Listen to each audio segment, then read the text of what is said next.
Greg Clugston, Washington. President Trump announced Friday that he was scrapping U.S. tariffs on beef, coffee, tropical fruits, and a broad swath of other commodities. The move comes amid mounting pressure to combat high consumer prices.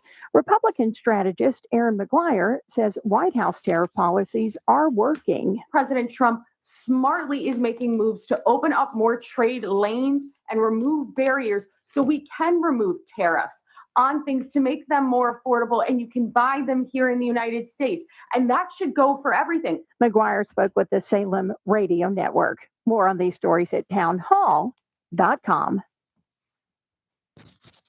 Just how good is Pure Talk's current deal for unlimited wireless? Well, you might say it's the deal of your lifetime.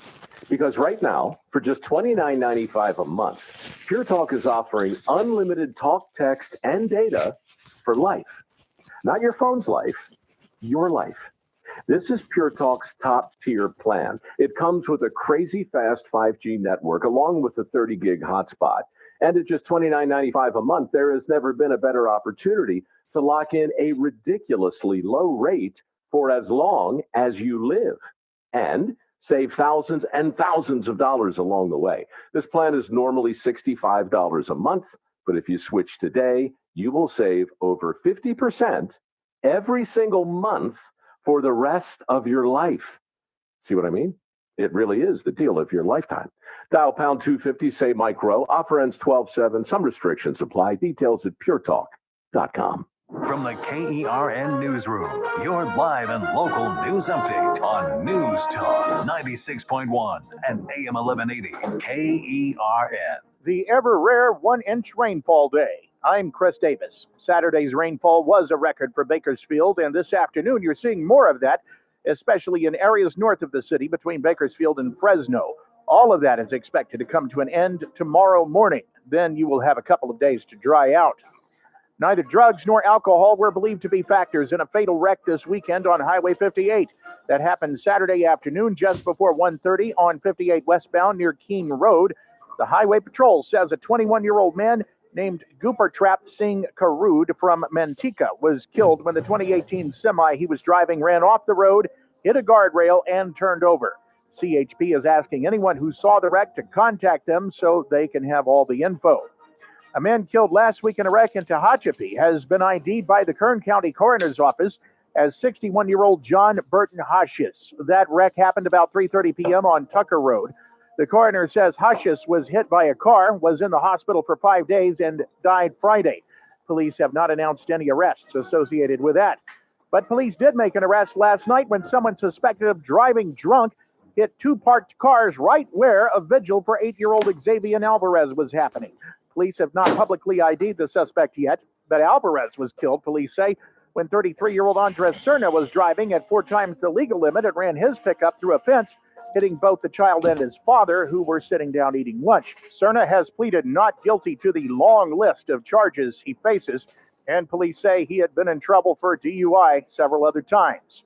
I'm Chris Davis in the KERN Newsroom with news every half hour or when it breaks on FM 96.1 and AM 1180 KERN.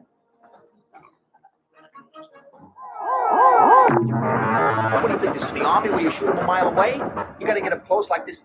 Bing, you blow their brains all over your nice Ivy League suit.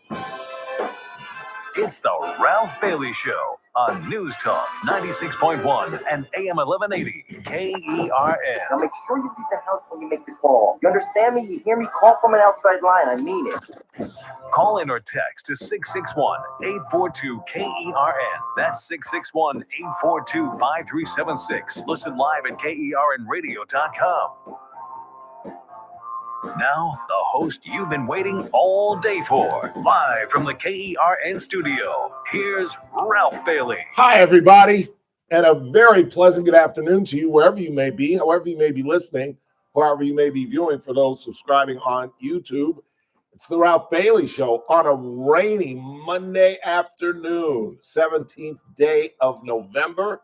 Chris Burdick is producing the broadcast, and we've got another busy Monday show. The inevitable has happened. The president has flipped the script on his belief on releasing the Epstein files. We'll unpack that. A vote is expected as early as tomorrow. We'll talk about that. Michelle Obama insists you ain't ready for black folks. You're not ready for a black woman president. So don't ask her to run because this country is sexist and racist. It's hard to believe that this woman was first lady. It really is sometimes. Cathy Abernathy will be here at 4 o'clock. And Ken Burns has come out with yet another award-winning documentary, so proclaims Ralph Bailey. It's called The American Revolution. I'll tell you all about that. Megyn Kelly is redefining pedophilia. I'll explain. And the Baseball Writers Hall of Fame group has come out. Chris and I will go through, give a yay or nay on the players that we think are going to get in and are not. And much to my delight, the Kansas City Chiefs are 5-5.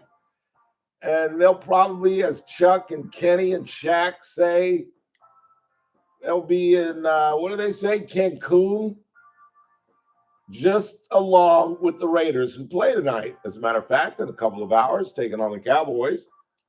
And I've got some miscellaneous news and notes to get to. After a pretty good weekend, didn't do much, as I told you I wouldn't on Friday.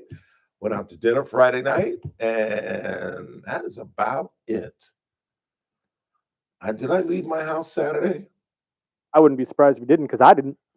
I did not. I don't think Plenty I did. of college football to watch and There rainy was. day. There was. And a lot of sleeping to be done. That's very true, too. On my part. And the Dodgers are expected to make a move very quickly. They re-signed Max Muncy. We've yet to re-sign Miggy. Although, did you hear what Miggy said in a really emotional, I don't know whether it's a podcast, I just saw it on my phone, but he said after he hit the home run, he was in the dugout, and he said Shohei grabbed him, and he said, you can't retire. You cannot retire. You got to play at least one more year. And he said, that meant more to me than if the Guggenheims had said that to me. I thought that was kind of cool. Do you think Shohei and Yama are going to speak English this season? You have to eventually. Everyone knows you could speak English. I know. The cat is out the bag. It's like the Sammy Sosa thing. You walk up and say, no habla. It's like, really? We've heard you speak English multiple times. When he went for Congress, said he didn't know how to speak English. I don't know. Fernando went through the same thing. I think it's just an embarrassment that your English isn't great and that you got kind of a, I don't know. Well, and you can get caught in a lot of bad areas if you don't fully understand, obviously, what you're saying. But I don't know. Like, he's a charming kid. He should take advantage of it. I mean, the amount of just advertisement you can get off these two alone would warrant the Dodgers telling them, you need to speak English now. Yeah. So where would you've done the Vegas trip. Yeah. Where would Mr. Flores be at 308? They are currently at Allegiant Stadium right now. I know that because they've been texting me, and they are most likely getting ready for the game start. Who's they? Somebody went with him? Sparky. Oh, really? I didn't know that. Well, yeah, EBS is the ones that are actually out there as much as we can, but I mean, JR comes with us. What is EBS? Early Bird Special. Oh, that's what y'all call the show, EBS? I mean, that's so it's an EBS thing, so he's just going along with you guys? Yeah. So Sparky went before with it was the three of y'all? Sparky's first game going. I've gone to 2 games so far this season. Sparky, JR is really there to help us get more audio and figure out like how we can get to both, because post game and stuff like that, you really have to choose if you want to go to the post game press conference or if you want to go into the locker room and get stuff from actual players in the locker room. It's hard to do both. So like when I went with JR, I would go handle the press conference while JR would go into the locker room and get quotes from Max Crosby or whomever is there actually taking quotes. I see. All right. And they're coming back tomorrow? Yep. Are they spending the night? Tomorrow morning. Or maybe tonight. I'm not 100% sure on what the travel is for them today. Yeah, they might want to wait till tomorrow. Monday night games are really rough. We've come back after a Sunday day game, which is easy, but Monday nights, that'd be a heck of a drive. Especially with the weather. Yeah. That's what I'm like. This and Sparky having to turn around and be on the air with me at 6 o'clock in the morning. You'd probably be home at like 2 or 3. Like, it's not a very good look. No, it's not. We nevertheless have a broadcast to continue with, and we begin with the Trump flip on the Epstein vote. He has finally realized that for the very first time, and if anybody can come up with another occasion in which the Republican Party has bucked their messiah, I'd love to hear about it because I've never seen it. And now Marjorie Taylor Greene is a traitor, according to the president, and the numbers just don't fit for him. They just don't fit. It's going to be an overwhelming vote in the House, and I think depending on how overwhelming that vote is, it's going to put senators in a very tough spot. Already, John Kennedy from Louisiana, no relation. I was on some podcast. I was watching some podcasts, and some woman thought that the Kennedy from Louisiana was involved with the Kennedy family from Boston, and I was like, no, the Kennedy family are Irish Brahmin, and John Kennedy from Louisiana is a Southern boy from Baton Rouge. But he, along with Lindsey Graham and Hawley and Tillis, have all said they're going to sign off on it if it gets to the Senate. And if it passes the Senate, need roughly 13 Democrats. Then it appears on his desk. And as I said last week, he would be in a no choice position. He would have to sign it because I think they have enough votes to override his veto. And if he's the sole member of government politics fighting the release of the Epstein files, I guess it doesn't matter. He's not running again, but it absolutely hurts the Republican Party. And he's in a spot right now where he doesn't really have a choice. His numbers are in the 30s. He's lost the immigration issue, which is startling because he's been able to do what Joe Biden claimed he couldn't do in 4 years without the assistance of Congress. And the president's been able to do it just by executive order, which should be his crowning achievement. But I just saw the video just a couple of days ago of a teacher being hauled out of a classroom. And now even Republicans don't like the manner in which that they're applying this immigration thing. So he's underwater there. He's underwater on a belief that despite the achievements in foreign policy, MAGA Republicans like Marjorie Taylor Greene are saying, what happened to America first? America is hurting, and you're in Israel, and you're in Ukraine, and you're in Budapest, or that got canceled, or you're in Seoul, you're here, you're there, and yet Americans feel like the economy is in the tank. And he's underwater absolutely on Epstein. So there was absolutely no choice. It was just, this whole thing just makes absolutely no sense. The flip, because remember, he has the ability to release these documents right now. And as I've said consistently, I don't think there's anything criminal in any of these documents. I think it's just embarrassing. I think it's going to show that he and Epstein were pretty doggone buddy-buddy. I think it might even show that they ran with each other with women and blah, blah, blah. But I don't think there's anything criminal in this. And in the 5, we'll talk more about Megyn Kelly's assertion that if you're a teenager, that doesn't quite qualify you as a pedophile. I'm not making that up. Is there a question and answer period when she comes to Baco on the 20th? What, the 20th, a couple days from now? Yeah, it is. I'm not 100% if there is. I would assume so, though. If there is, and I know at least 10 people that are going because we just gave away 5 pair of tickets on Friday. Somebody's got to ask her. She's got to expound on this. She absolutely has to expound on this. Let me read you some of the things that she said in terms of pedophilia not applying to 15-year-olds. Kelly went on to allege that she knew, quote, somebody very, very close, end quote, to the Epstein case, quote, who is in a position to know virtually everything. She claimed the unidentified individual, quote, told me from the start years and years ago that Jeffrey Epstein, in this person's view, was not a pedophile. Quote, he was into the barely legal type, like he liked 15-year-old girls. And I realized this is disgusting. I'm definitely not trying to make an excuse for this, she continued. I'm just giving you facts that he wasn't into like 8-year-olds, but he liked the very young teen types that could pass for even younger than they were, but would look legal to a passerby. Has this woman lost her mind? Has she gone crazy? Now, I'm pretty sure Megyn Kelly, and I'm almost tempted. Is it too late for me to get tickets? Because I'm so tempted to go and just stand up and ask her, because I'm pretty sure she has a teenage daughter. And I would just love to stand up and say, Miss Kelly, I'm 63 years old. If I slept with your 16-year-old, would you consider me a pedophile? This is insane. I've never heard anyone say something like this out loud, that you can take advantage of a 10th grader. And that's not really pedophilia.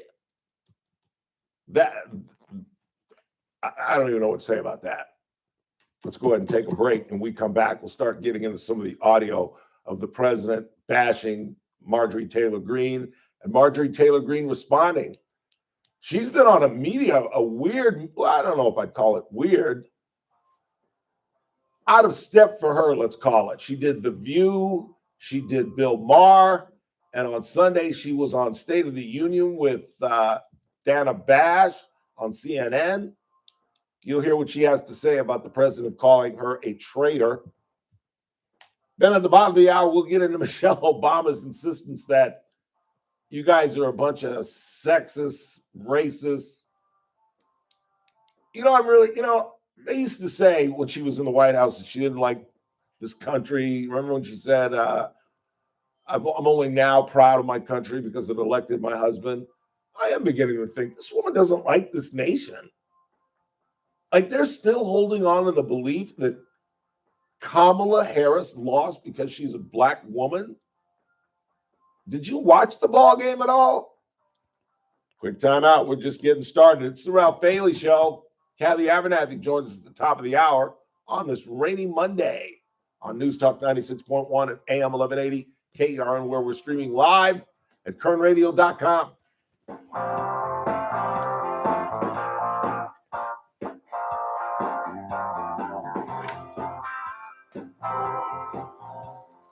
News Talk 96.1 and AM 1180 KERN. Tuesday edition, Clay Travis, Buck Sexton Show. We'll be joined by Miranda Devine to talk some of the revelations about the would-be Trump assassin in her New York Post story, and also President Trump's son, Eric. All that and more. You won't want to miss it. Come hang with us on the Tuesday edition of Clay and Buck.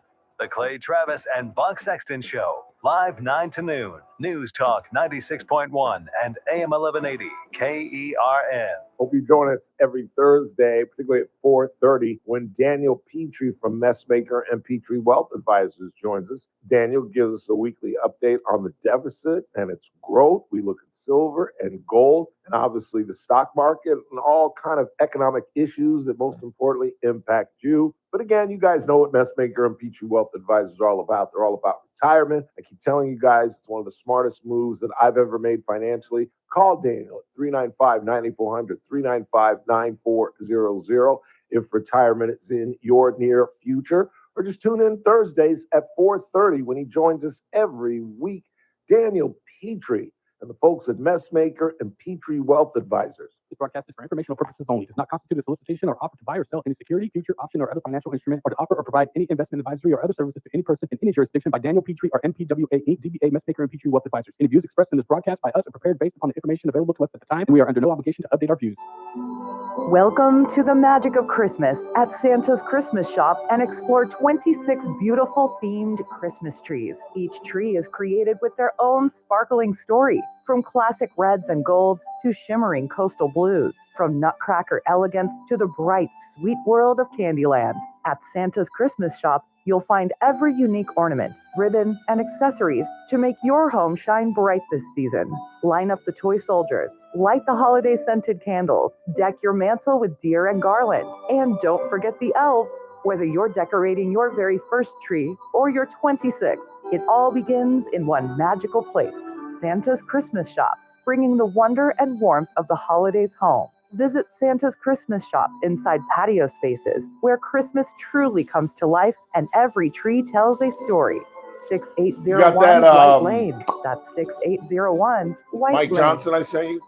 Okay, cool. Thanks. Carpet Outlet Plus. Every day is sale day. No one can beat us, no one can touch us. You won't find better prices. Shop and compare, we don't care. Take a look our way. And I'm not here Wednesday. Come into Carpet Outlet Plus. Every day is sale day. Carpet Outlet Plus is celebrating 30 years in business by offering you no interest financing for 12 months. Head over to carpetoutletplus.com to apply now. You can get new waterproof flooring and comfy carpet in the bedrooms, all from one trusted place. Over 70,000 customers can't be wrong. It's probably been time to change your floors for a while, so call, click, or stop by today. Carpet Outlet Plus, 3.5 blocks west of 99 on Rosedale Highway. Carpet Outlet I could ask Teresa. Every day is sale day. Yeah. The Clay Travis and Buck Sexton Show, live 9 to noon. Now, back to the Ralph Bailey Show on News Talk 96.1 and AM 1180. Teresa? KERN. She'd love to do it.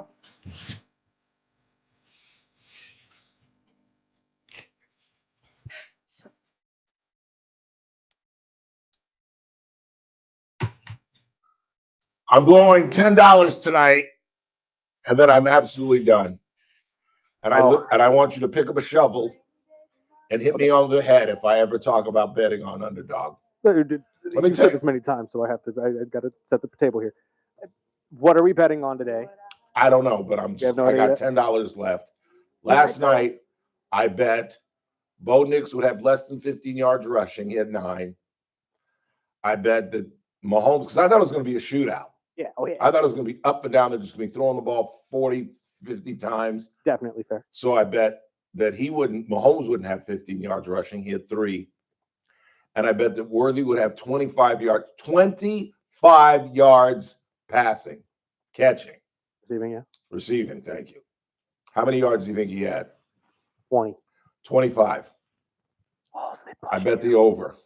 Oh. So how does that work? If they go straight up 25, is it the under that would get you paid, or is it a push? Yes. No, it's the under that would get you paid. So you have to get 26 if you bet the over. There is no push. It's just not. It's unwinnable. Yeah. At least for me. Well, and then I started going through my record. Wow. Wow. It keeps your record? Oh, yeah. They give you a record. Take a screenshot of that and post it somewhere. It's not long. It's too long. True. You have to scroll and scroll and scroll until you find a winner. Well, that's what I was going to bring up to you, is it seems to me every time we talk about you making bets, we always talk about the over. You never really take the under. So I was going to tell you today, it's like, hey, maybe we should take a couple unders. That's what I was thinking, especially tonight with the Raiders. Right? With Geno. I'm just saying. Yeah, I'm thinking about that. Who you got? Barbara is on the line. Barbara, you're on the Ralph Bailey Show. Hello? Hi, Barbara. Hello. So I'll preface this with saying that they're both wrong, but pedophilia and statutory rape are 2 different things, I believe. So when you're talking about teenagers, I think that's statutory rape. I think. You don't consider that pedophilia, having sex with a child, a grown-ass man having sex with a child? Here's the thing. When the child, now this is not in Epstein's world. I'm not talking about these girls. But there's plenty of girls that sneak into clubs and say they're over 18 when they're not. And I don't see how people are supposed to be expected. I mean, they don't look under 18. So I think it's unfair to expect either way for a woman with another woman or a man. I mean, people don't look their age anymore. So us old people try to look younger and the young people try to look older. And there's makeup to make it all happen. So, but I do think there's a difference. I think an 8-year-old versus a 15-year-old who looks 18. I mean, I think there's a difference. I mean, I think that's what Megyn Kelly's trying to say.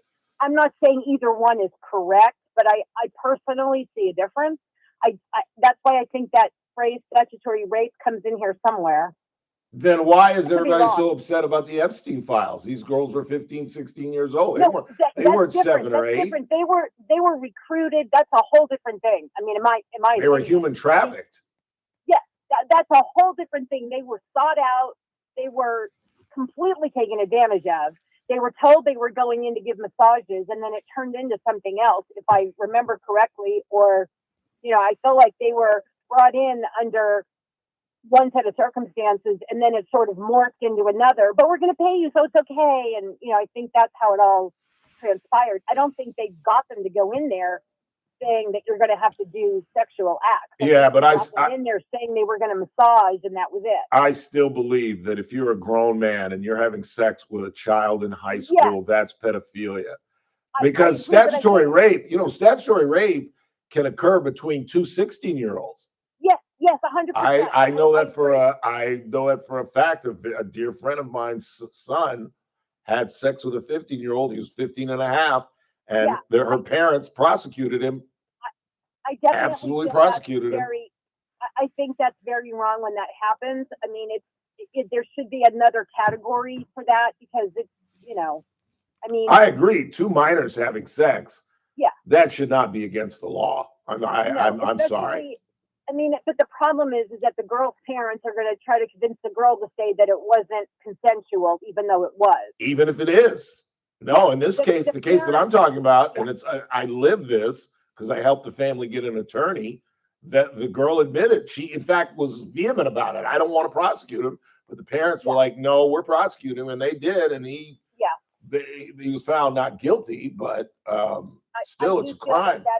I do think it's horrible that someone in that position does get put on the same sex registry as a complete pedophile. Yeah. That's in my opinion, that's so wrong. I agree. Something else.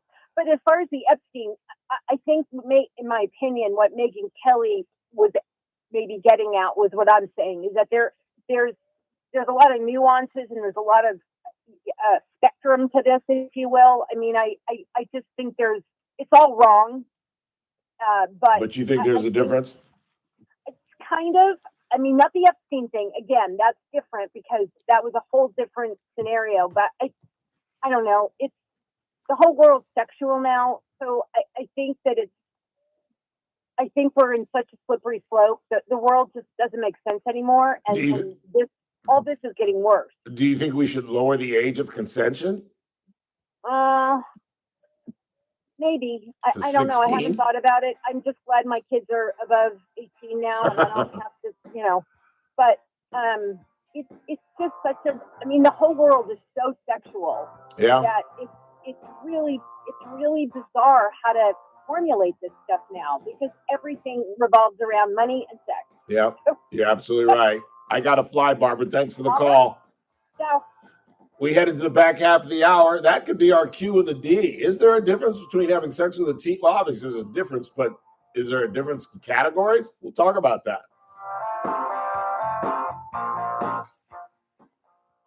News Talk 96.1 and AM 1180 KERN. With SRN News, I'm Mary Rose. The UN Security Council has approved a U.S. plan for Gaza that authorizes an international stabilization force to provide security in the devastated territory and envisions a possible future path to an independent Palestinian state. Russia, which had circulated a rival resolution, abstained along with China on the 13-0 vote. The U.S. and other countries had hoped that Moscow would not use its veto power on the United Nations' most powerful body to block the resolution's adoption. Well, the kid should have caught the tying touchdown. A multi-million-dollar settlement to Fred Goldman. Yeah, I knew. Fred is the father of Ron Goldman, who was murdered alongside Nicole Brown Simpson in June 1994 outside Nicole's Brentwood home. This Saturday was put on trial. Because what's his name's still out, right? So this is the week. News Talk 96.1 and AM 1180 KERN. From the KERN Newsroom, your live and local news update on News Talk 96.1 and AM 1180 KERN. A new trial date has been granted 74-year-old Alan Booth. You may remember him as the man accused of driving drunk and plowing into a group of people. 62-year-old Singh pleaded not guilty to that and exposing himself to her, but then didn't show up for court last week. Police asking for tips. I'm Chris Davis in the KERN Newsroom with news every half hour and when it breaks on FM 86.1 and AM 1180 KERN. It's that man again, Ralph Bailey for Agape Air. You know, air just isn't right. Call the team that gets it done right. That's Agape Air, keeping homes comfortable for 18 years, locally owned and always professional. And who knows better than I? They serve my complex. From smart thermostat help to service requests, repairs, replacements, and preventative maintenance, Agape Air is prompt, knowledgeable, and delivers quality you can trust. Don't sweat it. Call Agape Air at 661-399-6600 today. Agape Air, comfort you can feel, service you can trust. Are you looking for a hospital that truly cares for your health and well-being? At Good Samaritan Hospital, they provide high-quality medical detox, psychiatric services, and medical and surgical care. They accept most insurances, including Medi-Cal, Medicare, and Kern Family. They offer Kern County's longest-standing inpatient detox program with dual diagnosis that combines medical care and withdrawal management all under one roof. Learn more at GoodSamaritanHospital.com or call 661-215-7500. Good Samaritan Hospital. They care for their community. Before you hit the road for the holidays, make sure your car is ready for the journey. Kern Oil Change keeps your engine running smooth and your family safe. No appointments needed. Just drive in and their fast, friendly team will get you back on the road in minutes. Don't wait till you're stuck on the side of the road. Stop by Kern Oil Change today and travel with confidence this holiday season. Kern Oil Change has 2 locations to serve you, 3706 Coffee Road and 5651 Auburn Street. Kern Oil Change is open 7 days a week. Follow us on Instagram for additional savings. Tuesday's Armstrong and Getty Show. Finally, the vote on the Epstein Transparency Act. We will get all the answers and we'll know everything. No, we won't. Nothing is going to happen at all. I wasn't sure what to think of Pete Hegseth as defense secretary, but man, he's doing some really interesting things, making the Pentagon more nimble to evolve with modern weapons systems. Next Armstrong and Getty Show. Weekdays noon to 2 on News Talk 96.1 and AM. Scott Cox, News Talk 96.1 at RN. So talking to the sun, and I said I didn't like the way he got things done. Sleeping on the job, those raindrops are falling on my head. They keep falling. I personally love the rain, unless you have to go out and get in it. Then it's a pain in the butt. Took me 10 minutes to get a car today. Can I just do a PSA real quick? If you can't drive in the rain and you're listening to my voice right now, and I don't mean that you can physically, but I mean you are awful at driving in the rain, please stay off the road. Dude, let me tell you something. But it's the last 3 days. Let me tell you something. I have 2 different people drive me around every day, 5 days a week. And I have come to the firm conclusion that 60 to 70% of the people on the roads have no clue on how to drive. I agree with that 100%. Absolutely no clue. 100% agree with that. Make lane changes without looking. Don't even care about the person Don't next care to you. about.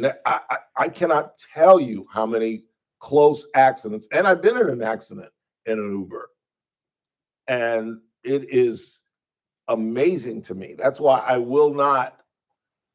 There's 2 ways I can get to work. I can cross 23rd Street and get to Oak and then come up this way, or I can take 24th Street to the freeway and get on. And I beg my driver, Smiggy, you get on 24th and get on the freeway, because I do not want them crossing 23rd Street. Because today, the young lady almost got into an accident. And I was like, just wait. Look at my girl. That takes some guts. We have a group of people. We look at work in this huge complex. It's got 150 businesses.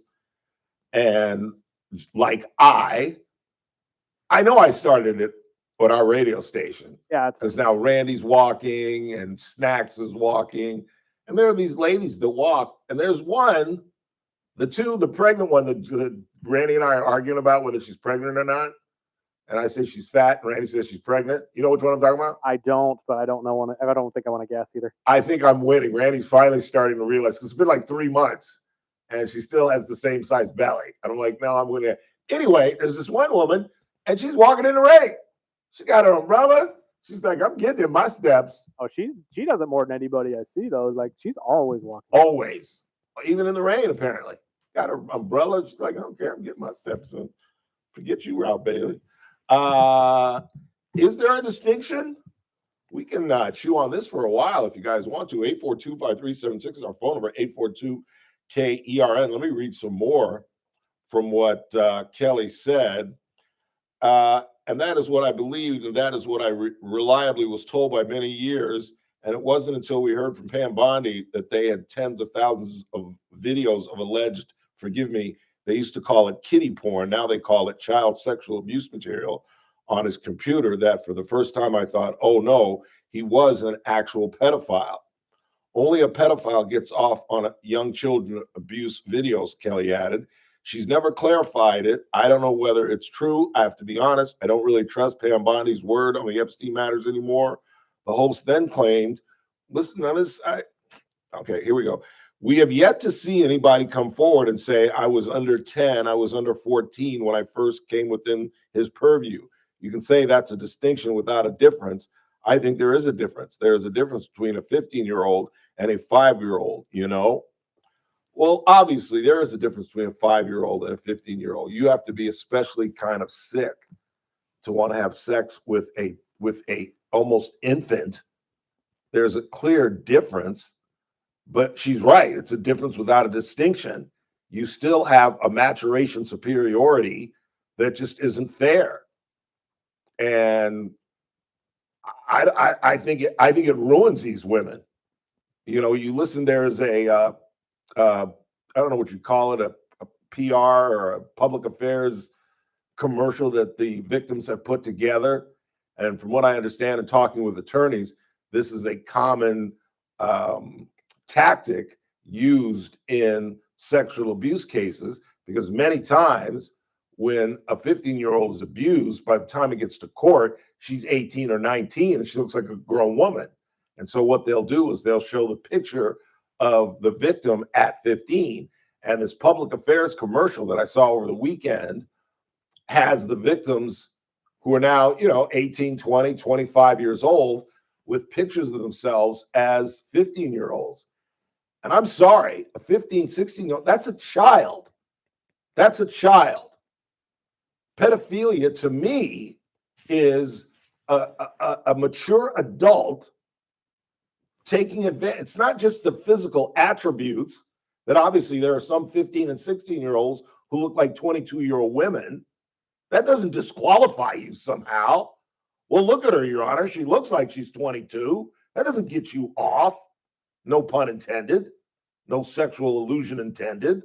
That doesn't get you not guilty because she looks like she's 22. You still have the maturation superiority on this child, on this 10th grade. Think about that. We're talking about 10th, 11th graders, seniors in high school. I had a difficulty with the Arvin guy who had sex with a senior who was about to turn 18. She was like 2 months from turning 18. And I was like, God, that's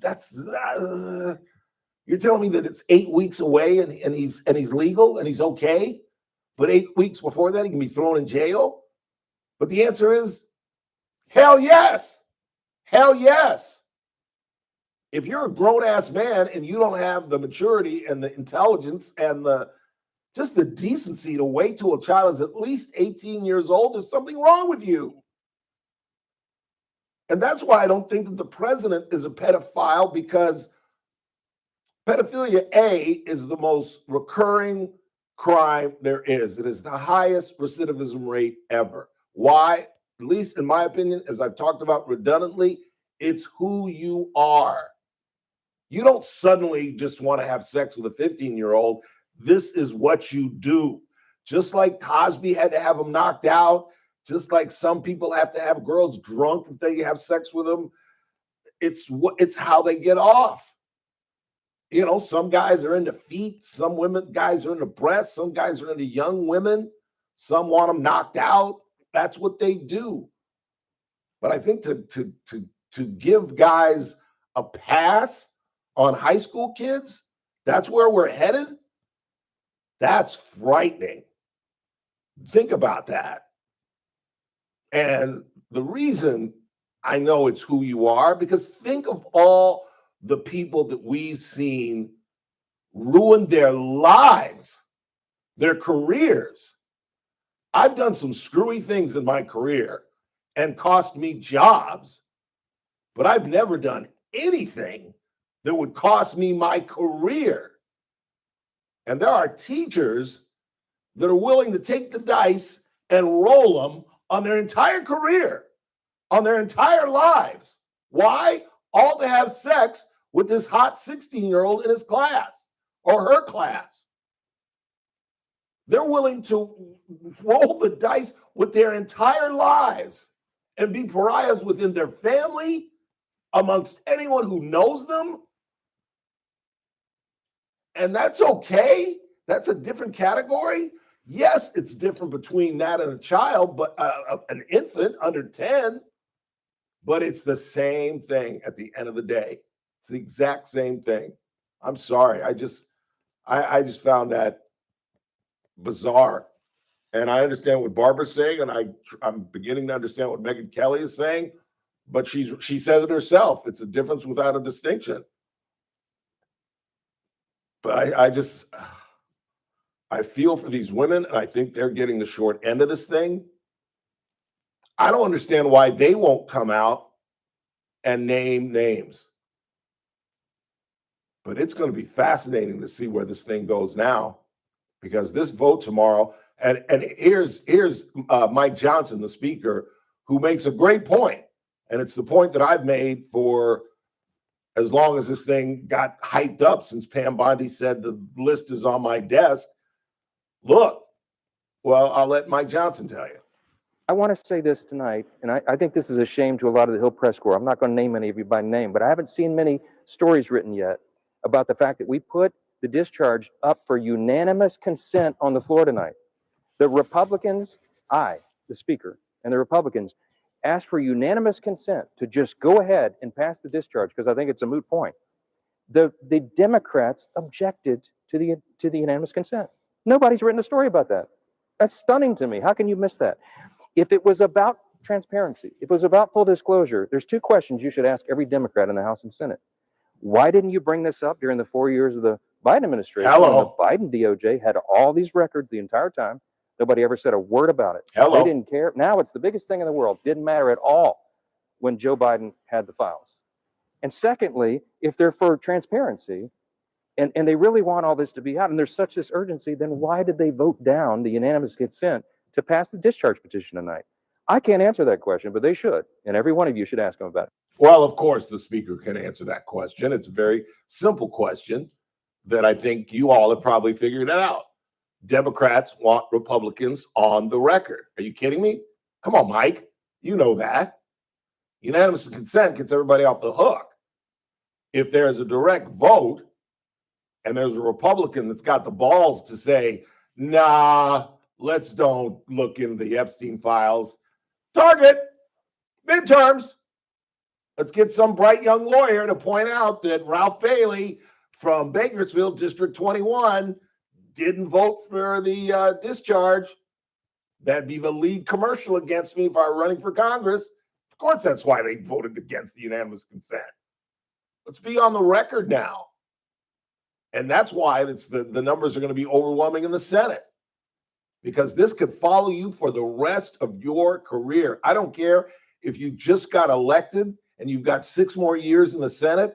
6 years from now, your opponent is going to lead with, why did Chris Burdick not vote to release the Epstein files? It'd be the first thing that this will follow. I'm telling you, I know you're tired of hearing me say it, but you know it's true.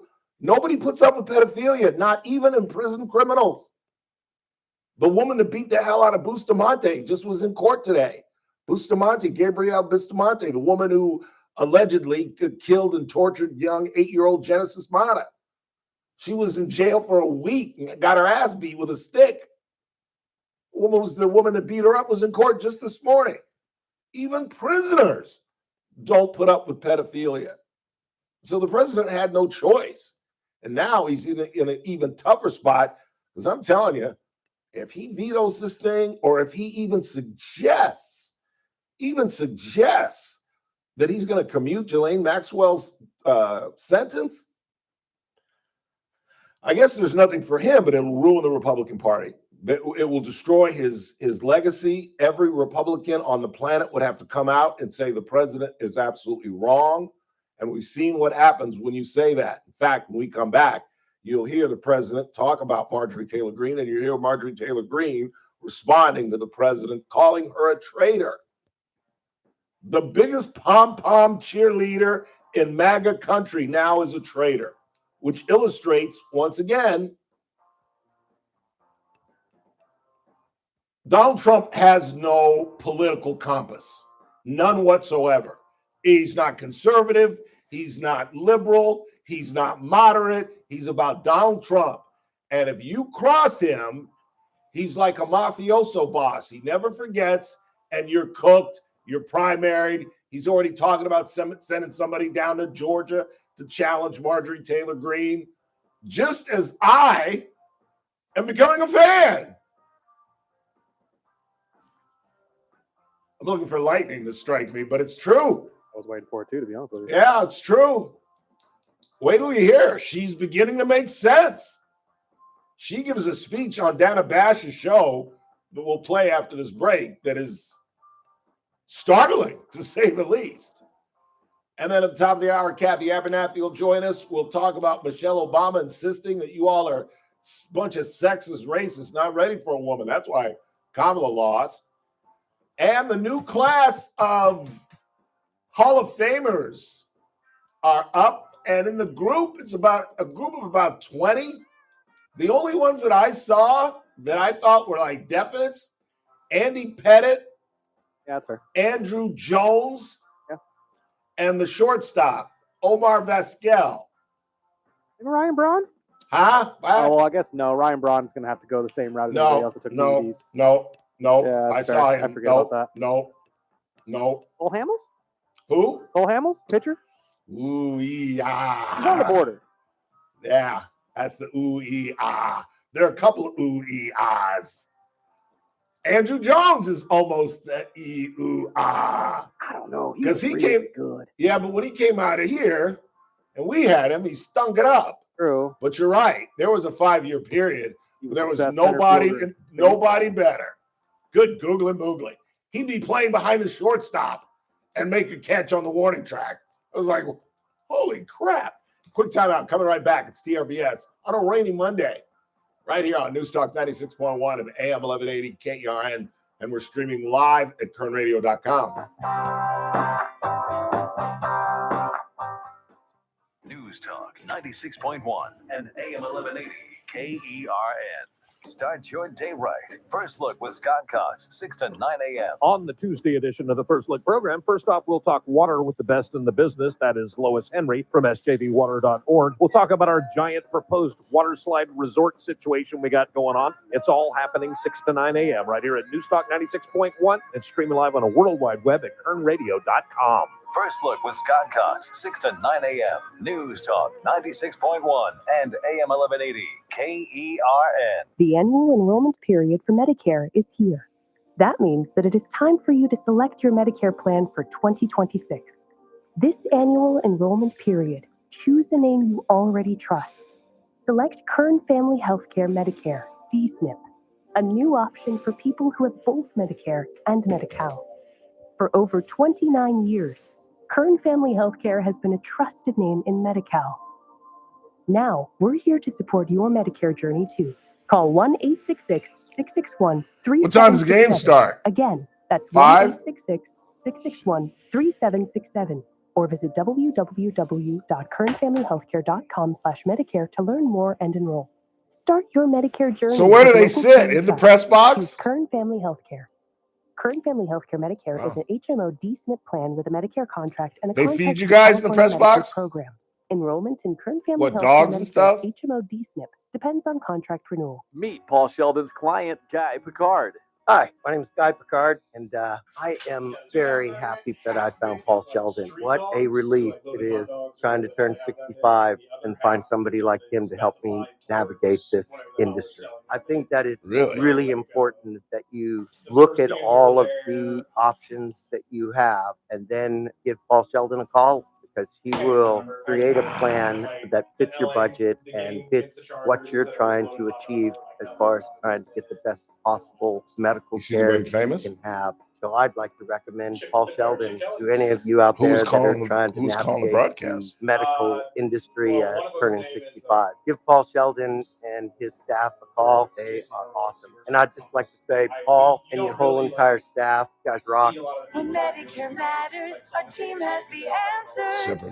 Team Paul Sheldon. 398-2298. Must qualify for enrollment. Results may vary. Attention! Have you racked up $10,000 or more in credit card debt? Are you barely getting by making minimum payments? With credit card debt reaching all-time highs, National Debt Relief is notifying consumers about significant debt relief options currently being made available to help those with overwhelming credit card debt. These options may reduce a large portion of credit card debt for those who qualify. You don't need to declare bankruptcy or take out a consolidation loan, and you may only have to pay back a fraction of what you owe, even if you have bad credit. National Debt Relief has already reduced the credit card debt for more than 550,000 consumers. So don't wait. If you owe $10,000, $20,000, or even $100,000 in credit card debt, you can now take advantage of this financial debt relief as the cost of living continues to skyrocket. To check what debt reduction you may qualify for, call 800-399-7272. 800-399-7272. Again, that's 800-399-7272. I'm JR Flores. Catch my show, The JR Show, weekdays at 2 p.m. Now, back to the Ralph Bailey Show on News Talk 96.1 and AM 1180 KERN. Go outside in the rain. 842-537-6842 KERN. So the president was coming back from West Palm Beach, and they caught him, as he is wont to do, getting off Marine One, and talked to the press before he went to the White House. And here's a quick snippet of what he had to say about what once was his most loyal congressperson, Marjorie Taylor Greene. Her life could be at danger because of the rhetoric. Her life is in danger? Who's that? Marjorie Taylor Greene, he says. Marjorie Taylor Greene. I don't think her life is in danger. Frankly, I don't think anybody cares about her. She has insisted, I saw her on Bill Maher a couple of weeks ago, that she's had to add security because since she has broken with the president, her family's gotten death threats. She's getting death threats in her district. She's getting death threats in Washington. She was on State of the Union with Dana Bash. Here's what she responded. I have something in my heart that I think is incredibly important for our country, and that is to end the toxic fighting in politics. And this has been going on for years, and it has divided our country, split up friends and families, neighbors, and it's not solving our problems. The most hurtful thing he said, which is absolutely untrue, is he called me a traitor, and that is so extremely wrong. And those are the types of words used that can radicalize people against me and put my life in danger. Dana Bash, being the really fine journalist that she is, followed up with, well, isn't this the pot calling the kettle black? Didn't you for years do the very same thing? And you'll be shocked at her response. Dana, I think that's fair criticism. And I would like to say humbly, I'm sorry for taking part in the toxic politics. It's very bad for our country. And it's been something I've thought about a lot, especially since Charlie Kirk was assassinated, is that I'm only responsible for myself and my own words and actions. And I am committed, and I've been working on this a lot lately, to put down the knives in politics. I really just want to see people be kind to one another, and we need to figure out a new path forward that is focused on the American people, because as Americans, no matter what side of the aisle we're on, we have far more in common than we have differences. Yeah. And we need to be able to respect each other with our disagreements. I like Marjorie Taylor Greene. I would vote for that woman. She is positioning herself for maybe a statewide race in Georgia. Maybe take on my brother from Morehouse College. Who is the bro? I can't even remember his name. Who are the two senators? It's Lafler and the Reverend Warnock. Yes, Warnock. Or she could be on somebody's ticket in 28. She sounds incredibly reasonable, and this could be a break with Donald Trump when others see that if you just disagree with him, he throws you to the side like, you're a Democrat or something. And this is one of the most loyal people, as was Liz Cheney. Go back and look at Liz Cheney's record in voting with Donald Trump. It was something like 97%, if not higher. And I think more Republicans are going to see this, because the choice used to be, if you criticize Donald Trump, you're going to retire. You were cooked. He was going to primary you, and you were most likely in a safe Republican seat. So if the Republican won the primary, they would go to Congress. And if Donald Trump touched the head of your opponent, good night, nurse. But I think Marjorie Taylor Greene could withstand a Trump challenge. I'm not sure about a statewide race, because she'd do horribly up in the north, but a Republican has won in the state of Georgia before. She makes sense. And I like the way she said, the Charlie Kirk thing really moved me. And sometimes in life, it takes a major event like that to open people's eyes to the statements that you've heard me say 1,000 times when it comes to either Democrat or Republican, black or white, America versus Russia, that we have much more in common. I stole that from Kennedy. There's a very, very famous American University speech that John Kennedy gave where he talked about true peace. And he talked about we all breathe the same air, and we all have the same blood running through our systems, and we all share the same planet. And that idea that we all have more in common than we have differences, yet we live in a period, and this isn't the first time. Go watch the American Revolution, this Ken Burns documentary that I alluded to. You want to see some disharmony. Quick time out. Cathy Abernathy joins us next. This is AM 1180 KERN, Green Acres. This is 96.1 FM, Bakersfield. Online at KERNradio.com. News this hour from Town Hall. I'm Mary Rose. The Federal Aviation Administration has lifted its flight restrictions on commercial airline travel. Correspondent George Williams reports. The FAA said it recommended rescinding the order after what it called detailed reviews of safety trends and the steady decline of staffing trigger events at air traffic control facilities. Cancellations hit their highest point a week ago last Sunday when airlines cut more than 2,900 flights. Air traffic controllers were among the federal employees who had to continue working without pay during the shutdown. They missed 2 paychecks during the impasse. President Trump is signaling he plans to meet with New York City's Zohran Mamdani. The mayor of New York, I will say, would like to meet with us, and we'll work something out. But he would like to come to Washington and meet, and we'll work something out. We want to see everything work out well for New York. As a candidate, Mamdani has positioned himself as a symbol of the resistance against the president's policies. The Enhanced Affordable Care Act premium subsidies expanded during COVID and extended by the Inflation Reduction Act expire December 31st, 2025, unless Congress acts. Republican strategist Aaron McGuire says it's a crisis that's been brewing for years. Republicans were screaming for years. I remember working in the Senate back in 2014. We were talking about Obamacare every day and how unsustainable it was in the long run. And now we're having to face that reality. She tells the Salem Radio Network Obamacare is part of a broader affordability crisis that Republicans won't be able to address flat-footed. Mike Johnson is the Speaker and Leader Thune is the Senate Leader. This is a very tough conversation, but if we don't lead on this, Democrats will beat us over the head on affordability, whether it's housing, groceries, or healthcare going into the midterms.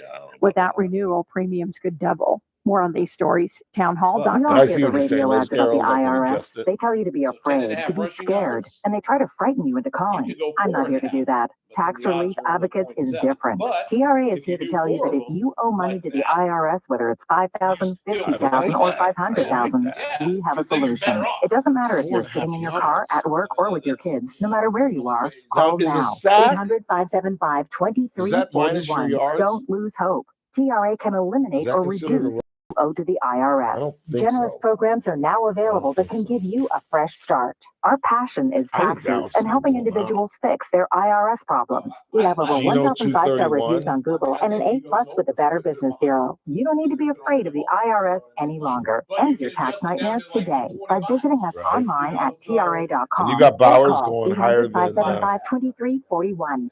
That's 800-575-2341. Tax Relief Advocates. Real solutions for real people.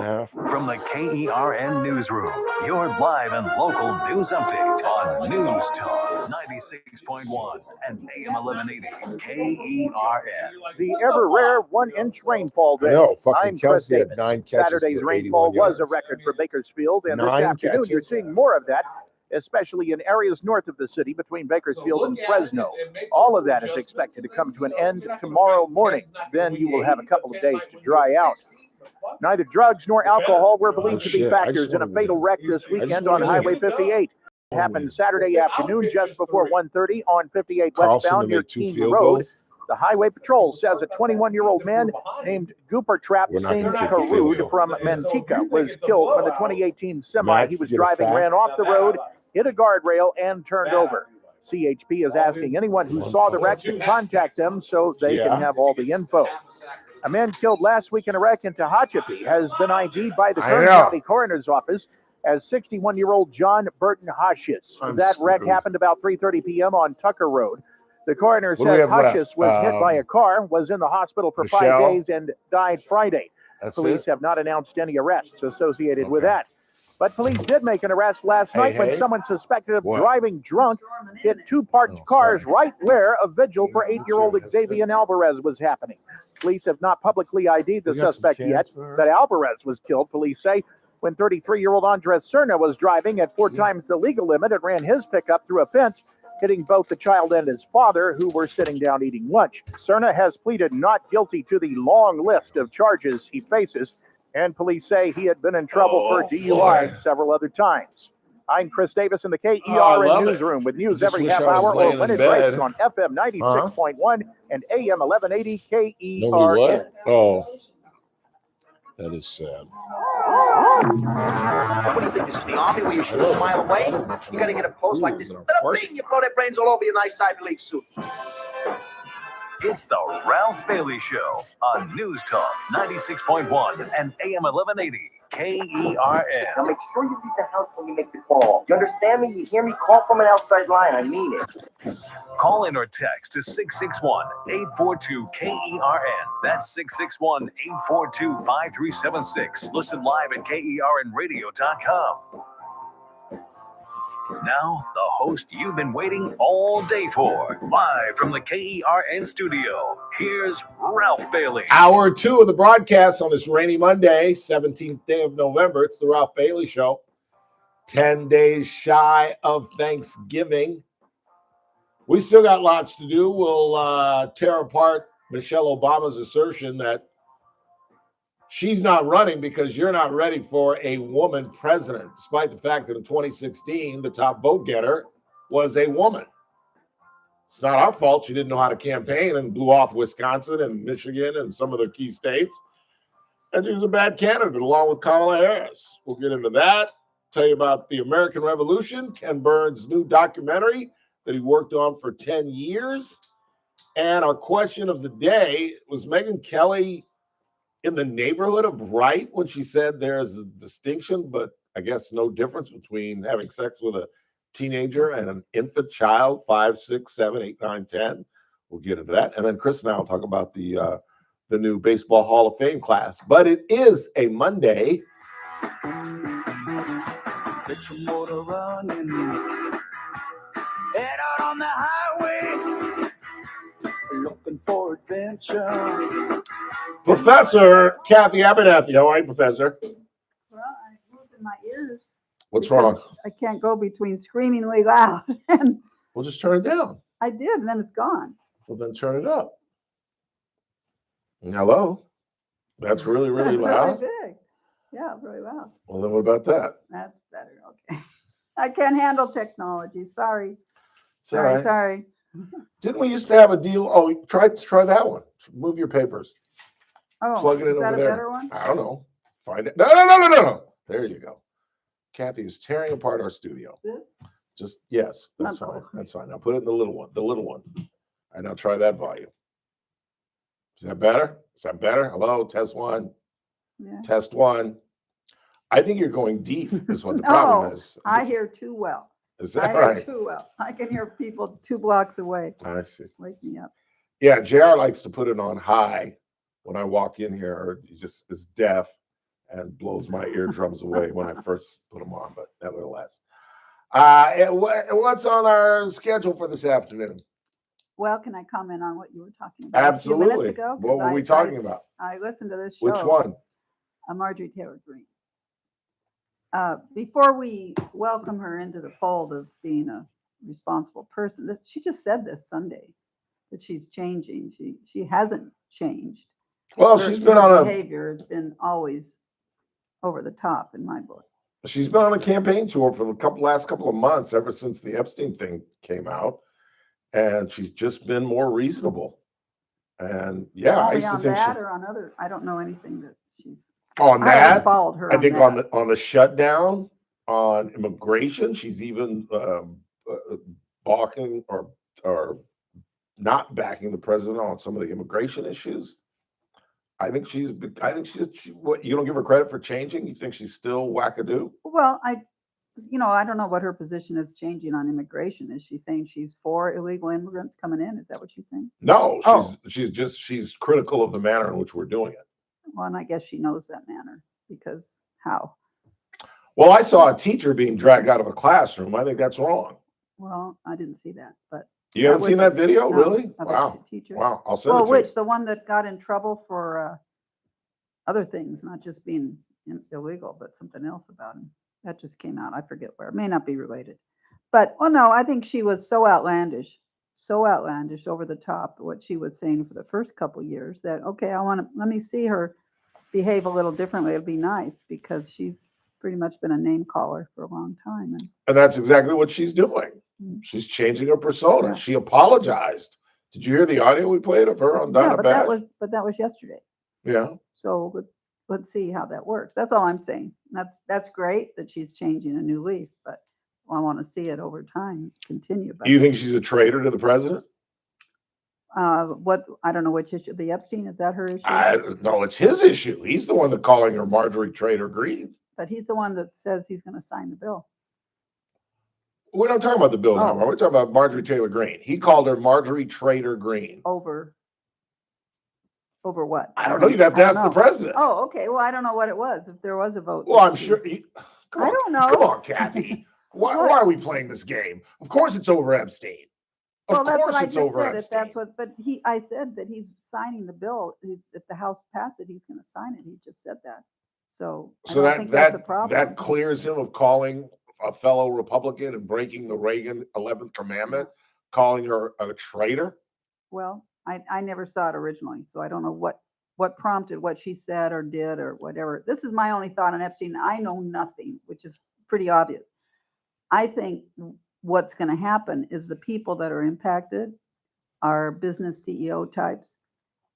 And if this happened over the last 10, 15 years, whenever this all happened, some families' lives will be really ruined, and that's wrong for the mail if they're going to arrest him at this point. But that's what I think's on that list, because the Democrats have had this stuff and the Republicans haven't. I've got to take a page out of the British reporter who was talking to Kamala Harris.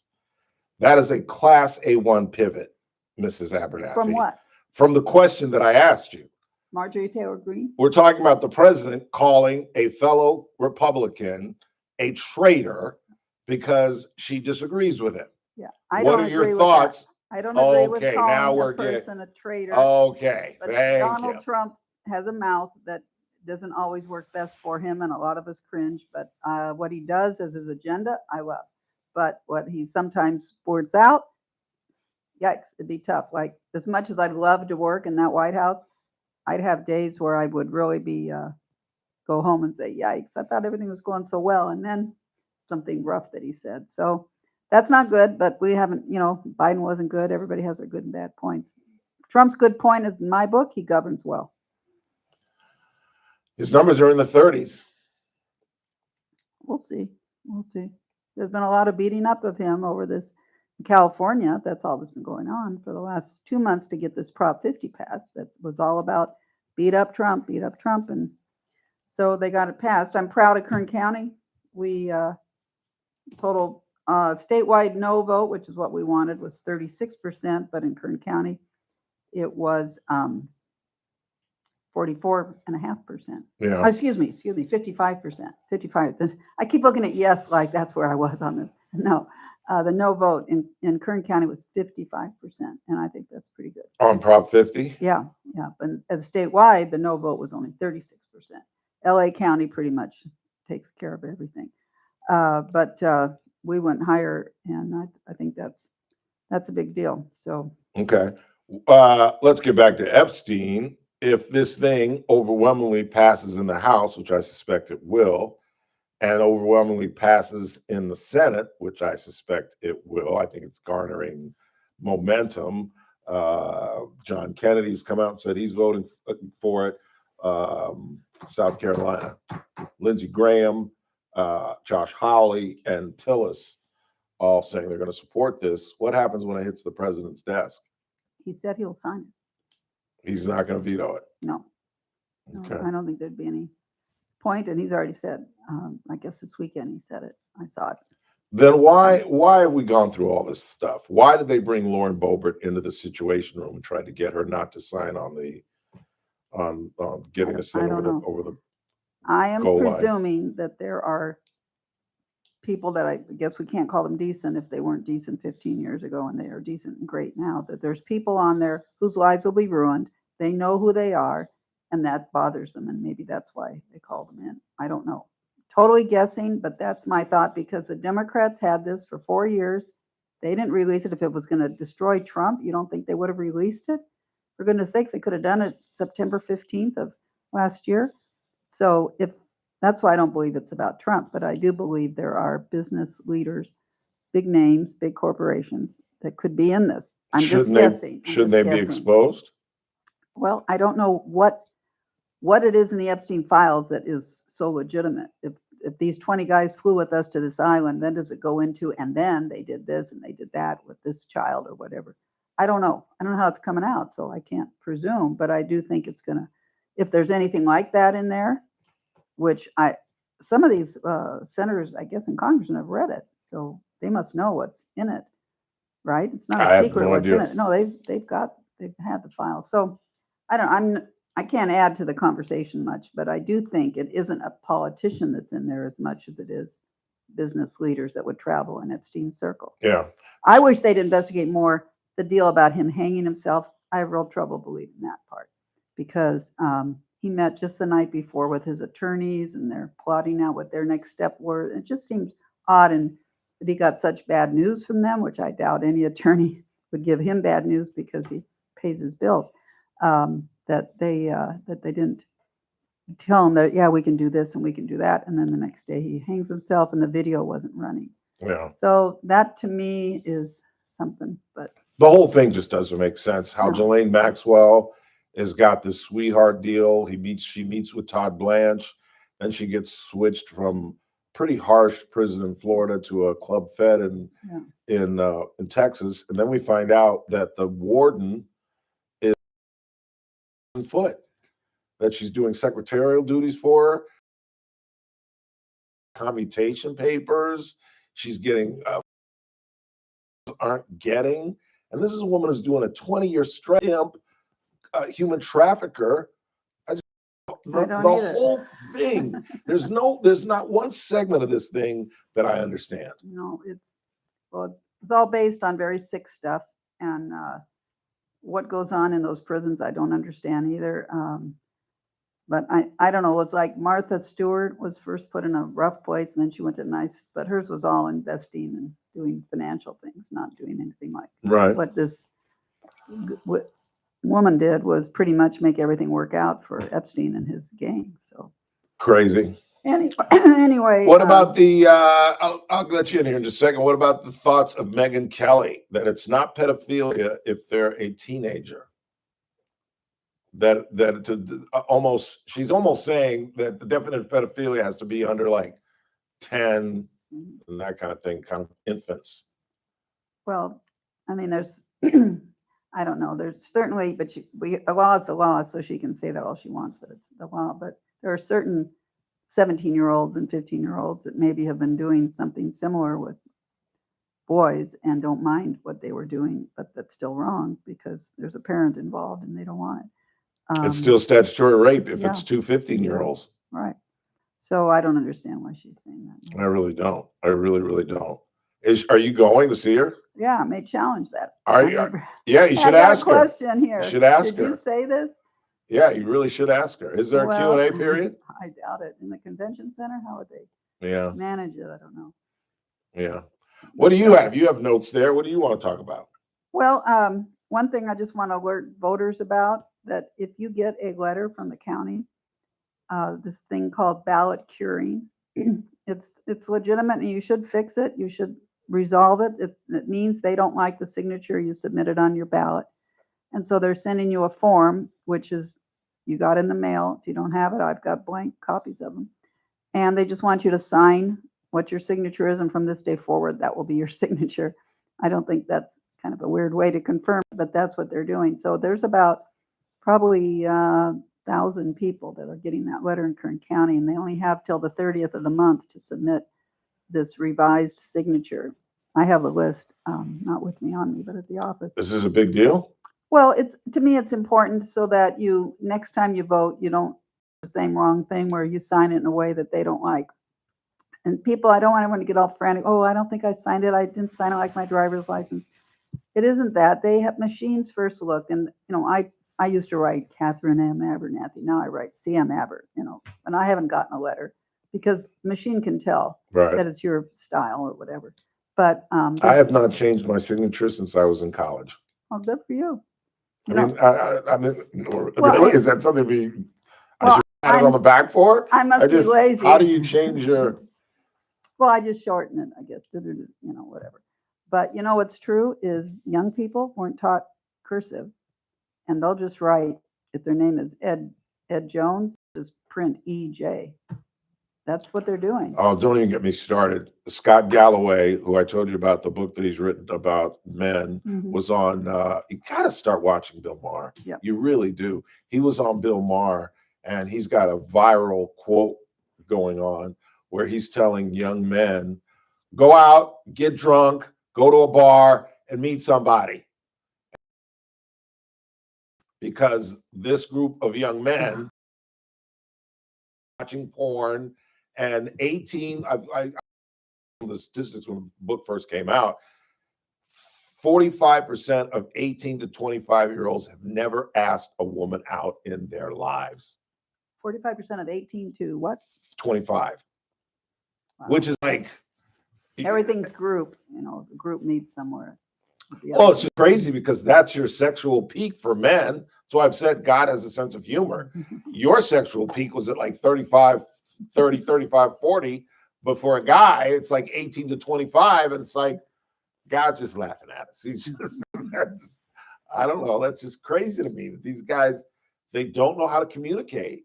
And some of the statistics that he has in this book are startling. We've lost a couple of generations of young men. Well, and it's the cell phones, the It video. is. It's permeates their life. They'd rather look at that than anything else. And whatever's on that is pretty short. Which is my beef about news and things. They're not going to read the articles that I read that are pretty long. And then just the thing about signature is significant to me is that that's something in pride of your name that they didn't even learn cursive. Can't you teach yourself now somehow to write your name that they can print? It's like they're like 4-year-olds that they can print, but they can't write. Think about it. When do you have to write? Well, in life, you can go through life not writing.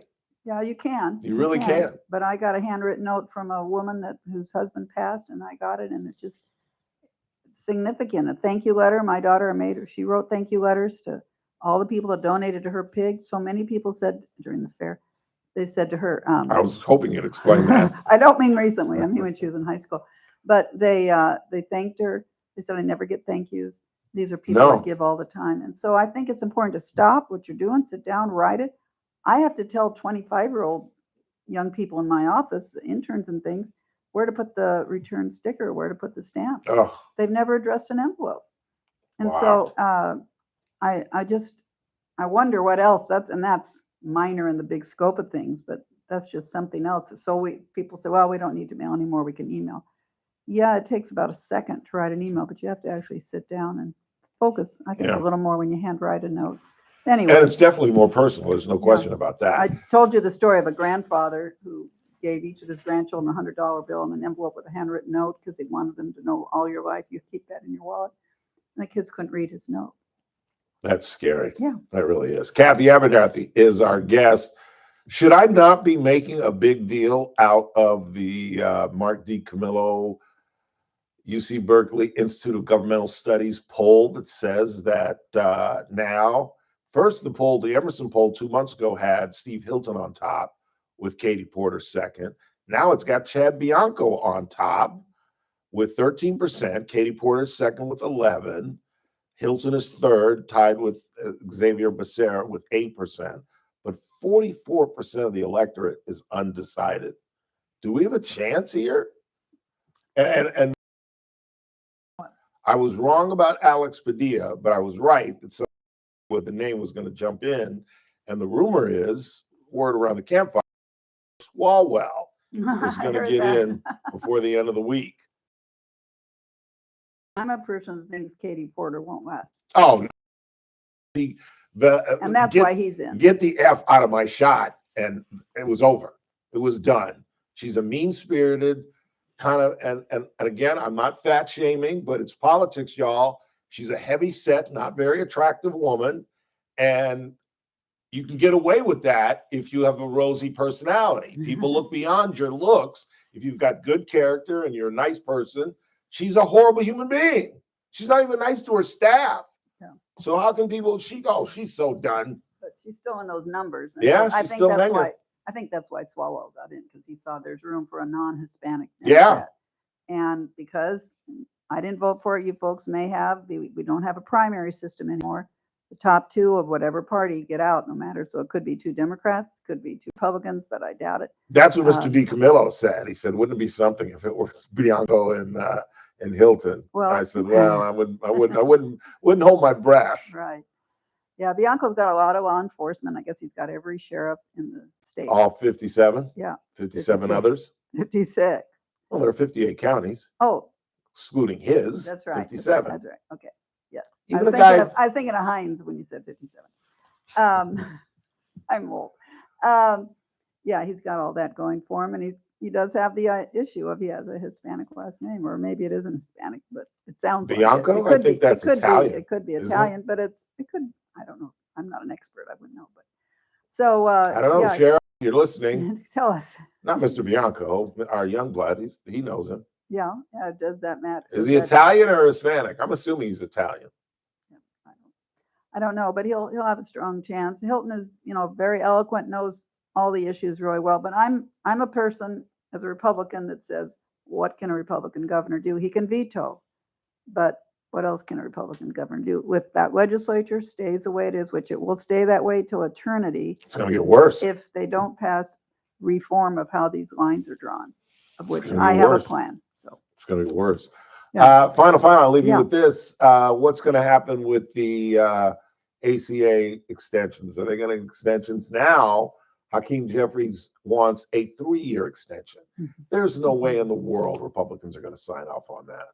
no, there's got to be reforms done to all the spending programs and healthcare. I mean, don't get me started. You know too. It's crazy. The cost is over the top now. For 11 minutes is what your doctor is allowed to see you at right now. So If you see your doctor, if you many see- times you see yeah. the nurse practitioner. Yeah. I had an appointment for tomorrow. They said we have to reschedule. I said, okay, when? December 29th. Oh, you're lucky. I'm You're lucky. dying. If you tried to see Hemel Cothry today, if you called in his office, they'd say, where are we? November? They would see like January. Yeah. Literally. It's crazy. Yeah, it's considering, I mean, unless we're not producing enough physicians, other countries We're are, and they're not. coming here, thank goodness, because if they didn't, we don't have enough. Yeah. America's not producing them because our students are going to college, they're not staying with med school, which is unfortunate. That's But- why BC has got a program that they're involved with Morehouse College Exactly, to try to bring these young interns, train them here, and try to get them to stay here. I think it's like 75 or Yeah. so of them. Yeah. Yeah, let's hope that works out. Yeah. Anything before you go? No, I was going to go into my separate beef with these protesters. They're in my book. They're mostly paid. I know what a real protester looks like. I lived through UCLA and Vietnam War, and I know what real protesters look like. These folks are too well funded, too well dressed, too much equipment, and they're coming out of a lot of these nonprofits that take government taxpayer money. And I think we got to do a lot more investigation there. That's what I want to see Congress do. I think it's been going on for years. I think the whole campus-wide deal on Gaza was funded. Mhm. Where did these kids get all the same colored tents? How do they It get just the, started the popping up. Palestinian The flag? Palestinian flags that were popping up, and Yeah. I think this has been going on for a while. Yeah, and it's got to be at least government funding, which is taxpayer funding, has to stop.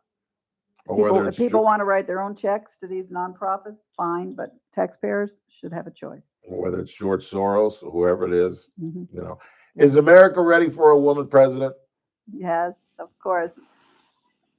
We had What so is many wrong good with ones. Michelle Obama? I used to be such a fan. She's really in the for me stage. She is the worst former first lady I've ever seen. I really was, as the listeners know, a tremendous fan. And now that podcast she does with her brother, the numbers are horrendous. Well, who was she And just it's on no with? Some guess. woman, a woman interviews where she was doing that. Yeah. Oh, I've got the audio. Oh my we're God. gonna play that. We're definitely gonna play that. You should hear what she has to say. It's crazy. It's absolutely crazy. Right. And you're right. It's destroying her image because she had a good image. She really did. And now it's like, huh? I don't know what's going on. Always good to talk to you, Professor. Thank you, We'll Ralph. see you next Monday. Cathy Abernathy. Quick time out. Don't go anywhere. Yeah, she's I don't know. I couldn't see it. It's the IMO podcast. 96.1 and AM 1180. That's all. I couldn't tell. It was a black woman.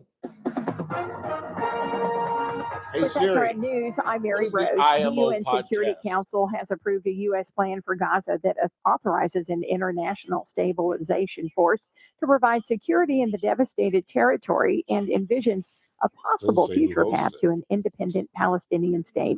Russia, which had circulated a rival resolution, abstained along with China on the 13-0 vote. The Doesn't say U.S. who and the other host is. Maybe countries it's- had hoped that Moscow would not Yeah. use its veto power She's on sitting the on the United left. Nations' most Yeah. powerful body That's to the block same the thing. resolution's I'm about to play adoption. that. O.J. Simpson's estate finally agreed to listen in pay for a the audio. I'm about to multi-million play it right dollar now, as a matter of settlement fact. to Fred Goldman. Fred is the father of Oh, Ron Goldman, who Lord was have murdered alongside mercy. Nicole Brown Simpson in June They 1994 really are. outside Nicole's Brentwood home. Especially O.J. when was I put just on did trial nothing for this their weekend. murders. The former football player was acquitted of the killing. He's on CNN. following You a can watch him on lengthy CNN on publicized trial. Saturdays, like News Talk 7. 96.1 But he's on and HBO. AM 1180 KERN. He's on HBO on Friday nights, but it's on, they repeat it on CNN on Saturdays. It's really, really good. He's getting some killer gas. He really is. The rain will eventually be gone, but it'll take several more All right, we'll hours, see you next says week. the Weather Service. Most of the rain has been a little north of Bakersfield this afternoon, but Saturday's inch and a quarter was a record rainfall for the day. A man killed Saturday afternoon when the semi-truck he was driving ran off the road, hit a guardrail, and turned over on Highway 58 near Keene Road. Has been ID'd as 21-year-old Gupartrap Singh Karud of Manteca.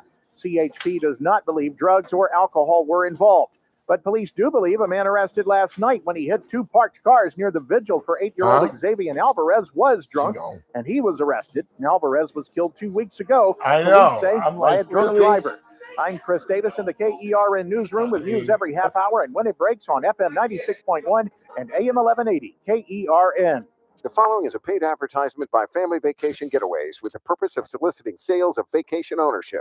For complete details, visit fvgradio.com. If you want a 100% complimentary stay at a luxury resort in Cancun, airfare not included, then Family Vacation Getaways is your ticket to paradise. See website for complete details. We're giving away 5 days and 4 nights to the first 50 callers who can name an animal that lays eggs and is not a bird. An animal that lays eggs and is not a bird. You know it? Call now, 800-417-6411. 800-417-6411. You're also eligible for an exciting bonus vacation to Orlando, Florida for just $498. And don't worry about anything ruining your plans. We can extend your travel up to 18 months. Name an animal that lays eggs and is not a bird, and you get a complimentary Cancun resort stay and an optional bonus vacation to Orlando for just $498. What are you waiting for? Call 800-417-6411 and give us your answer. The proceeding is not a contest and is a paid advertisement by Family Vacation Getaways and not sponsored by this program or its affiliates. Tuesday edition Clay Travis Buck Sexton show will be joined by Miranda Devine to talk some of the revelations about the would-be Trump assassin in her New York Post story, and also President Trump's son, Eric. All that and more. You won't want to miss it. Come hang with us on the Tuesday edition of Clay and Buck. The Clay Travis and Buck Sexton Show, live 9 to noon. News Talk 96.1 and AM 1180 KERN. The Armstrong and Getty Show, weekdays noon to 2 on News Talk 96.1 and AM 1180 KERN. Now, back to the Ralph Bailey Show.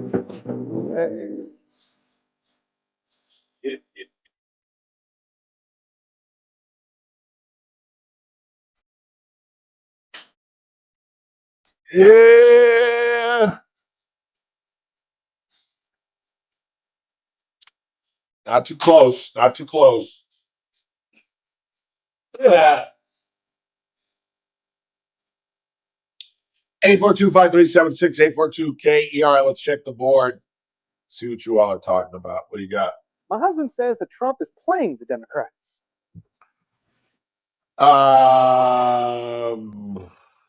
Well, he's not playing them well. I'll tell you that. I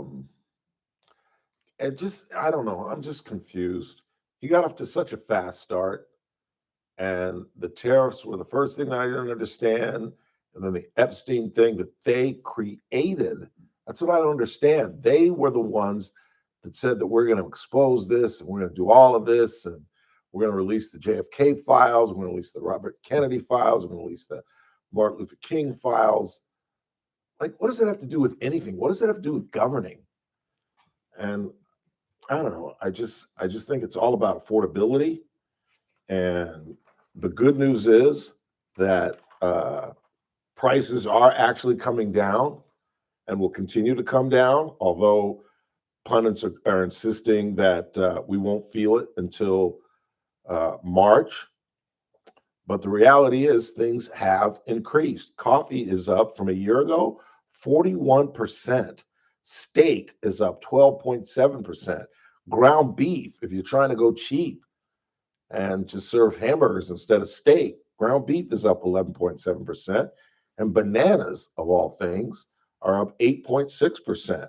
What's coming down now? Coffee and tea is coming down. Beef is coming down. Bananas, oranges, and tomatoes are coming down.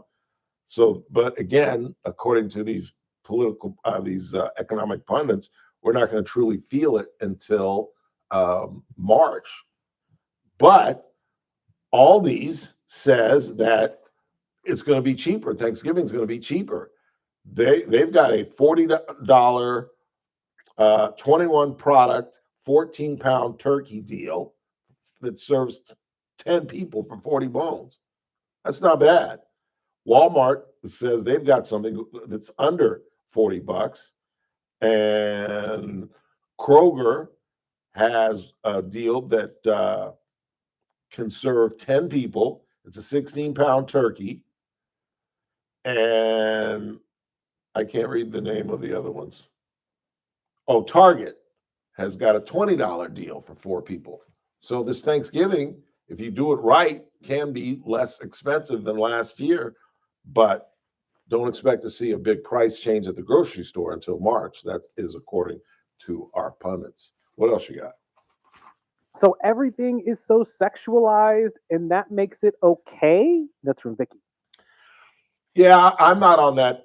I'm not on that path, and I don't think that's what Barbara was saying, and I don't think that's what Megyn Kelly is saying. I think there is a difference between obviously a 16-year-old and I think anybody under 12 is an infant.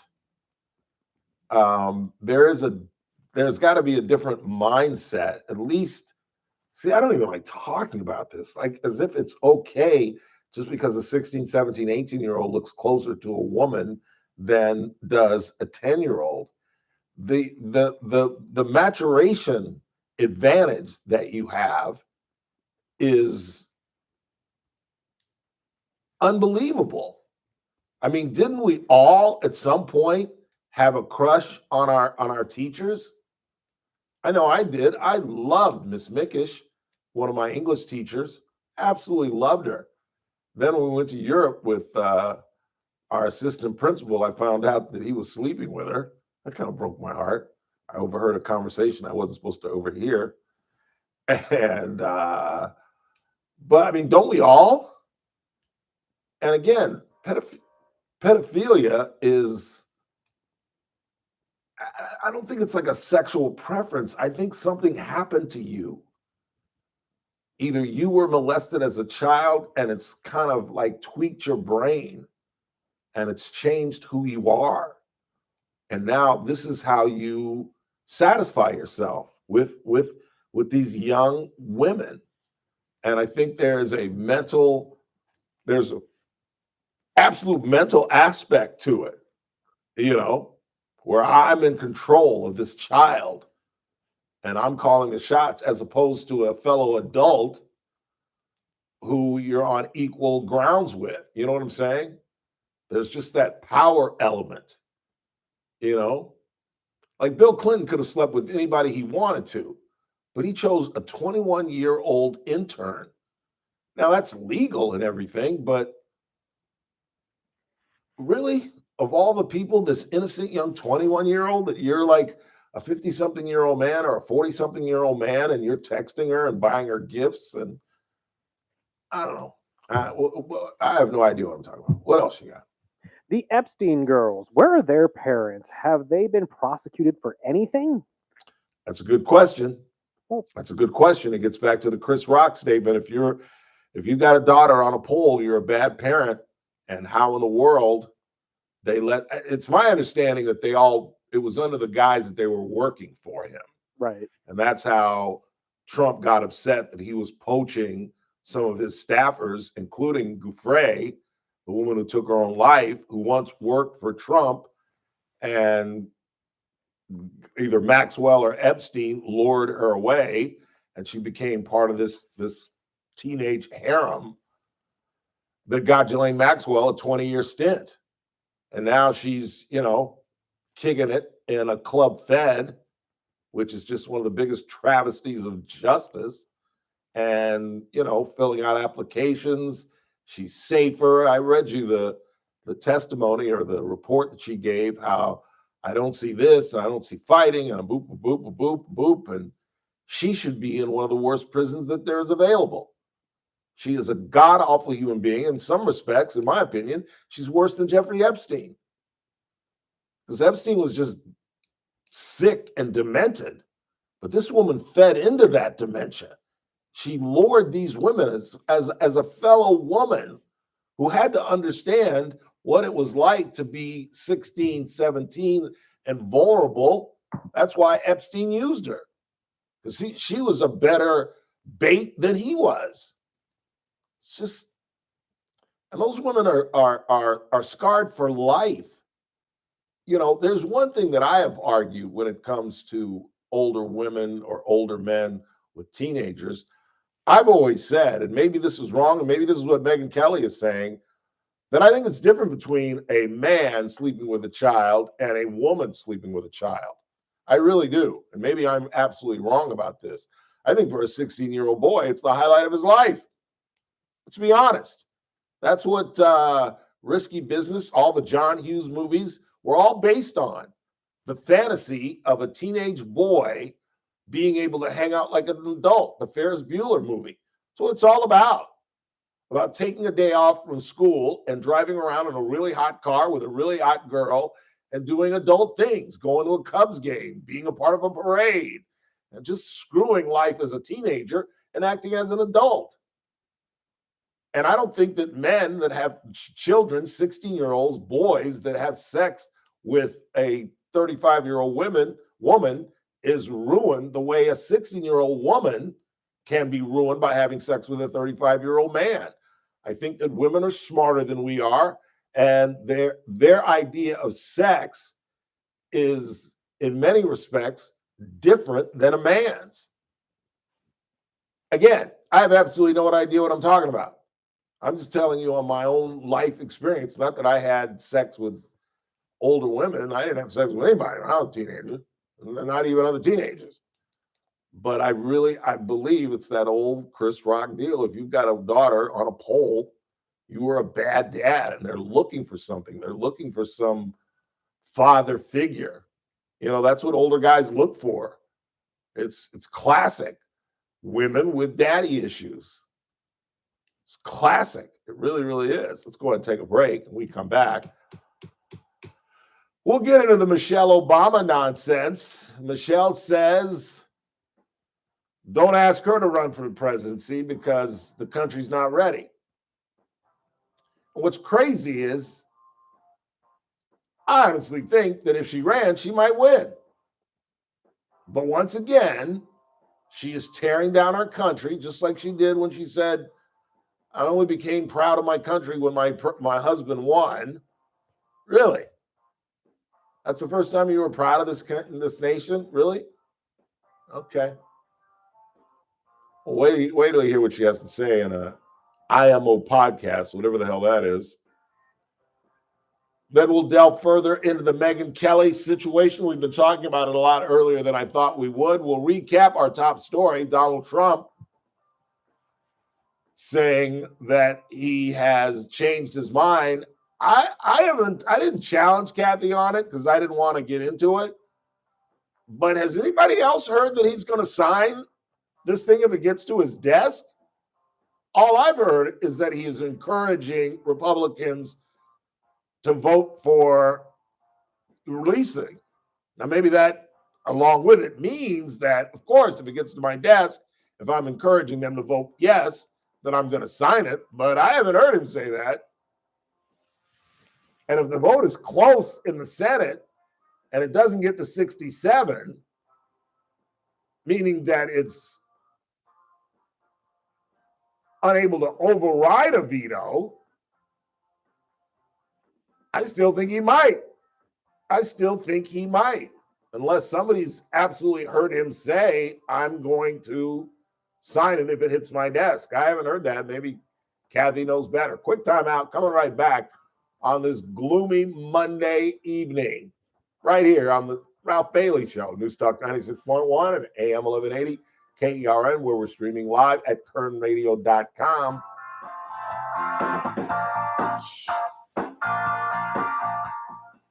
News Talk 96.1 and AM 1180 KERN. Tuesday's Armstrong and Getty Show. Finally, the vote on the Epstein Transparency Act. We will get all the answers and we'll know everything. No, we won't. Nothing is going to happen at all. I wasn't sure what to think of Pete Hegseth as defense secretary, but man, he's doing some really interesting things, making the Pentagon more nimble to evolve with modern weapons systems. Next Armstrong and Getty Show. Weekdays noon to 2 on News Talk 96.1 and AM 1180 KERN. Must qualify for enrollment. Results may vary. Attention! Have you racked up $10,000 or more in credit card debt? Are you barely getting by making minimum payments? With credit card debt reaching all-time highs, National Debt Relief is notifying consumers about significant debt relief options currently being made available to help those with overwhelming credit card debt. These options may reduce a large portion of credit to qualify. Oh, holy You Toledo. don't need to declare bankruptcy or take I out gotta a make a consolidation decision. loan, and you may only have to pay back a I gotta make a fraction of what you decision. owe, even if you have bad credit. National Debt Relief has already reduced the credit card debt for more than What do you like? 550,000 consumers. So don't wait. If you owe $10,000, $20,000, or even $100,000 in credit card debt, you can now take advantage of this financial debt relief as the cost of living continues to skyrocket. To check what debt reduction you may qualify for, 257? call 800-399-7272. 800-399-7272. Again, that's 800-399-7272. It's a fairy tale Saturday as the Condors host Princess Night against Ontario. Well, that's what I was Magical going to event bet begins that. with a princess He pizza only and needs one. crown-making party at 5 p.m. You That's need what I a special said. princess pack to attend. It comes with 2 tickets, Little Caesars Pizza and crown making. The princesses will then be on the concourse throughout the night for pictures with everyone. Passing Princess touchdowns, Night is too. presented by the Bakersfield, California. Yeah. Doors open at 6. The puck drops at 7. Fun starts at just $15 at Condorstown.com. He said he doesn't or by like calling it. 324-PUCK. He doesn't like the 2. Is Condorstown. He likes, Must qualify for enrollment. Results may what did vary. he like? Attention! Have you racked up $10,000 He likes or more in Bowers, credit card debt? Are you barely catches. getting by making minimum payments? With credit card debt reaching all-time highs, National Debt Relief is notifying consumers about significant debt relief options currently being made available to help those with overwhelming credit card debt. These options may reduce a large portion of credit card debt for those who qualify. That's a lot You of don't catches. need to declare bankruptcy or take out a consolidation loan, and you may only have to pay back a fraction of what you owe, even if you have bad credit. I know. National Debt Relief has already reduced the credit card debt for more than 550,000 consumers. So don't wait. If you owe $10,000, $20,000, or even $100,000 in credit card debt, you can now take advantage of this financial debt relief as the cost of living continues to skyrocket. To check what debt reduction you may qualify for, call 800-399-7272. You know, Bowers has only had more than 6 catches 800-399-7272. Again, that's 800-399-7272. You've got your whole life ahead of you. That's what I'm so saying. choose a Medicare plan you can count on. And that's what you get with a Medicare Advantage plan from United Healthcare. With more than 45 years experience serving its members, United Healthcare has plans with low monthly What about premiums CD? that fit your life today and as your needs change tomorrow. Yeah, The it's Medicare annual enrollment Why would period he be ends fine? December 7th. So go to uhc.com/Medicare today. United Healthcare Medicare Yeah. plans. It's Yeah, you're Medicare right. coverage California can count on. The Clay Travis and Buck Sexton Show, live 9 to noon. Now back to the Ralph Bailey Show on News Talk 96.1 and AM 1180 KERN. Walking in the rain.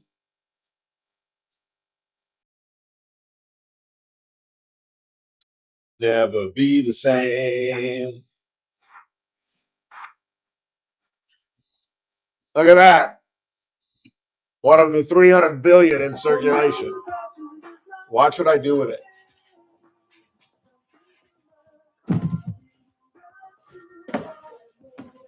Go hit yourself. from a Threw it couple years away. now. Why? Wait a minute. No, I'm joking. Let's look on the date. Let's look on the date as I go digging through the trash can. And I want to be some like super special penny. I know. That's why I had to double check. 1902, it says. Oh, I don't have my glasses. I couldn't read this if my life depended on it. I could help you during the break, but I think it says 1967. Yeah, I'll wait. I'll let you read it before we let it go. 842-5376, 842-KERN. So Michelle Obama was on the IMO Pet podcast. I have no idea what this is or what it is, but she said that America's not ready for a woman president, and she's getting just pillared. James Carville came out against her and citing a really good point that the Obamas did not rush to endorse Kamala Harris. In fact, Barack Obama and Nancy Pelosi were part of the group, along with James Carville, along with the smarter group within the Democratic Party that wanted a primary. And if she won the primary, then, go right ahead. But it took the Obama family weeks before they finally endorsed Kamala Harris. And Kamala Harris addresses that in the book and kind of points the finger at the Obamas. Like, why weren't they full-throatedly backing me from the get-go? Here is former First Lady Michelle Obama. Well, as we saw in this past election, sadly, we ain't ready. That's why I'm like, don't even look at me about running, because you all are lying. You're not ready for a woman. You are not. So don't waste my time. We got a lot of growing up to do. And there's still, sadly, a lot of men who do not feel like they can be led by a woman, and we saw it. First of all, how arrogant must you be to play it up as if all of America is begging you to run for president? I've never heard anyone. Now, I believe that she would do extremely well, and I think she might even screw around and win. But I'm not sure now. I thought that maybe a year or two ago, but I think Mr. Obama's stock has fallen, and I think hers has plummeted. Obama's fell when he was slow to endorse Kamala Harris, and then came out in that very, very famous tete-a-tete with a group of young black men, where Obama basically wagged his finger at these men and told them that basically what she's saying, that the only reason you're not going to vote for Kamala is because she's black, and y'all aren't ready for a black woman to lead, or a woman, period. Despite the fact, again, and excuse my redundancy, but it's important to point out that in 2016, the top vote getter for the presidency of the United States was a woman. The Prime Minister of Japan is a woman. That India's had a woman. Arguably the greatest leader of the United Kingdom, well, it's Winston Churchill, but beyond that, it might be Margaret Thatcher. So don't tell me that the world, and in particular the United States, isn't ready for a woman. You can't blame America because Hillary Clinton ran a horrible campaign. How the hell do you win the most votes, and yet you don't go to some of the more important electoral college states like Wisconsin and some of those key swing states that she lost?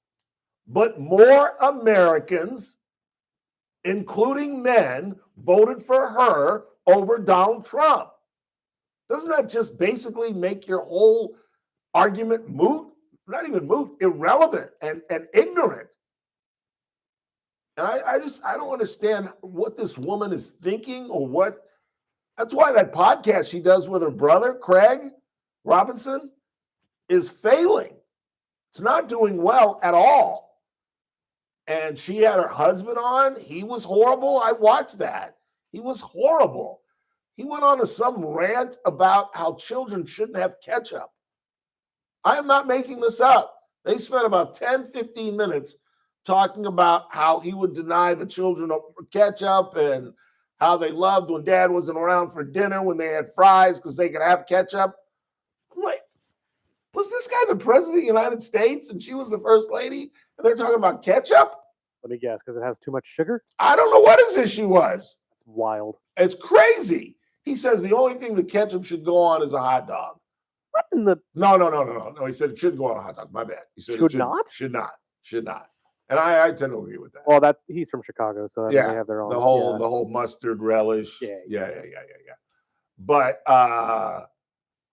they're one of the few post-presidential couples whose stock has, particularly a two-term president, whose stock has plummeted greatly. And Michelle coming out with this nonsense about y'all are lying. You see how Democrats talk to citizens, to constituents?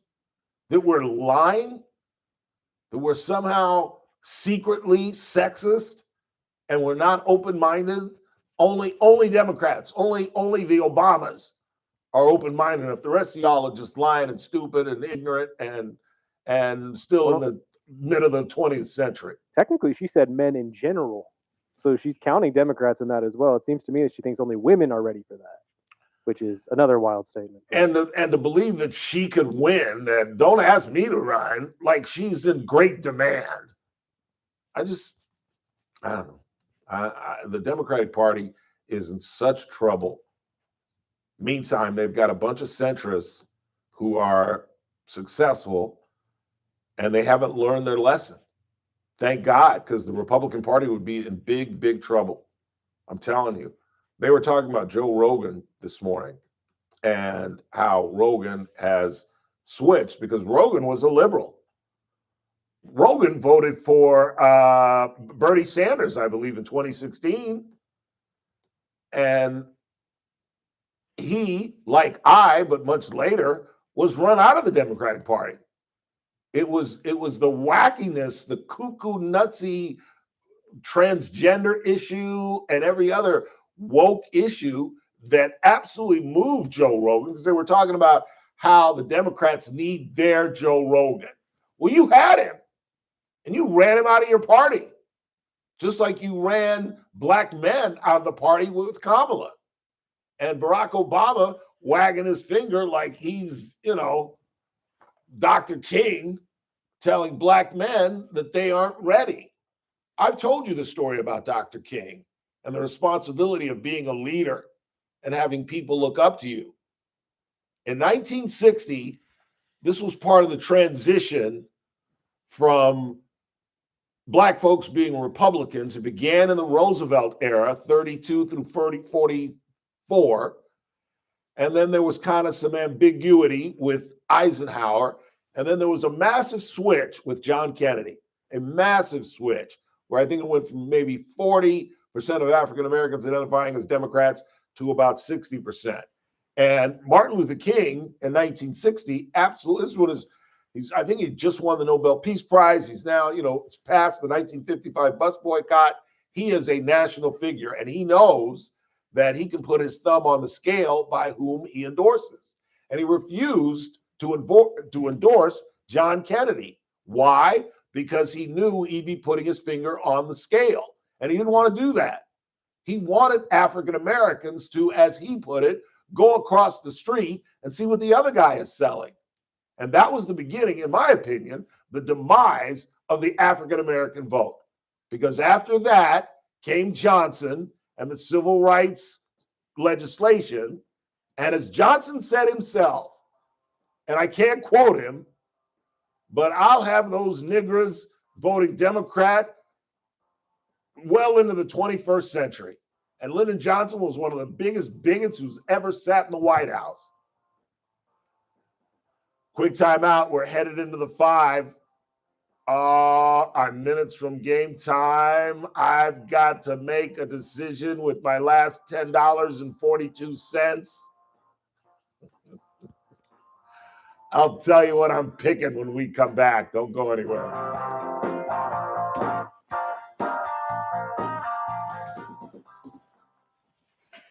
This is AM 1180 KERN. Green Acres. This is 96.1 FM. Bakersfield. I have no idea. Oh, no, 1014. News this hour from Town Hall. I'm Mary Rose. As part of a I have deal to no reopen idea the how that government comes last week, the U.S. Senate is set to vote by I know. mid-December on whether to revise those subsidies. Changes Democrats say are a non-starter. On the Salem News program this week on Capitol Hill with Tony Perkins, Maryland Congressman Andy Harris, chairman of the House Freedom Caucus, says the 43-day shutdown hardened lawmakers' positions on Obamacare. The Democrats want to extend these ridiculous Biden bonuses, these COVID-era enhancements for 3 years. Now, maybe we just extend some of them partially for 6 months while we negotiate all the rest of this. But in the end, there is going to be a negotiation on the high cost of healthcare premiums for the other 93% of Americans who aren't on Obamacare. That's going to be part of this discussion. The Maryland Republican adds that regardless of next month's Senate vote, changes to the so-called Affordable Care Act are inevitable. President Trump has reversed his stance on releasing the Epstein files. President Trump now says House Republicans should vote to release the files in the Jeffrey Epstein case. Trump had been fighting the proposal as more Republicans supported the release of the files, but that changed Sunday night. Writing on social media, Trump said, quote, "We have nothing to hide." Trump's statement followed a fierce fight within the GOP over the files, including a split with Georgia Congresswoman Marjorie Taylor Greene. Mike Hempen, Washington. The president's critics claim he admitted a policy failure by lowering tariffs on some items to reduce cost. Republican strategist Aaron McGuire says they have it completely wrong. President Trump, one, has always spoken of tariffs as a tool in the toolbox, not as the final means for economic success. But the left-leaning lunacy media has always wanted it black and white when it comes for tariffs, and that's just not how it works. More on these stories at townhall.com.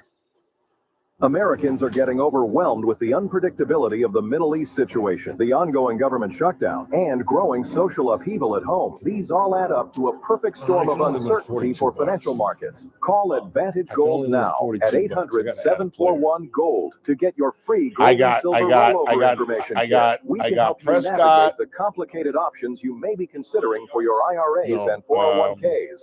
Consult your financial advisor before investing. Call 800-741-GOLD. Gino lower than 23. I'm a widow. My husband Ryan died. Never thought in a million years Brandon Aubrey kicking 3 use extra life points. insurance. The unexpected happens. With Ethos, it is so fast and easy. It's 100% online. You can get a quote in seconds, apply in minutes, and get same-day coverage. No medical exams, and you can get up to $3 million worth of coverage through Ethos. Get your free quote at ethos.com/term. That's ETHOS.com/term.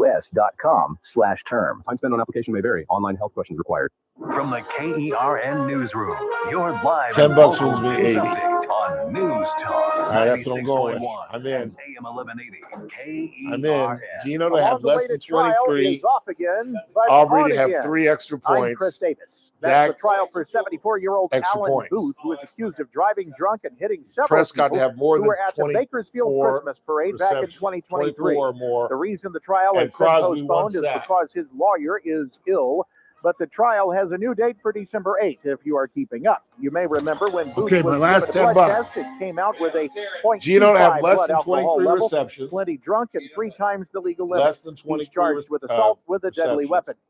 In another DUI happening, and it may seem these stories have been dominating a bit lately, it was at the Brandon vigil Aubrey to last have night 3 for extra 8-year-old points. Xavier Alvarez, who police say was killed Dak when to a have drunk more driver than ran over he 24, and his father 23 2 weeks ago. completions. That And another Max to have the suspected 1 drunk sack. driver was arrested. 10 Police to say win that person hit 2 75. parked cars near the vigil 10 last to win night, and 80. that's when they got him.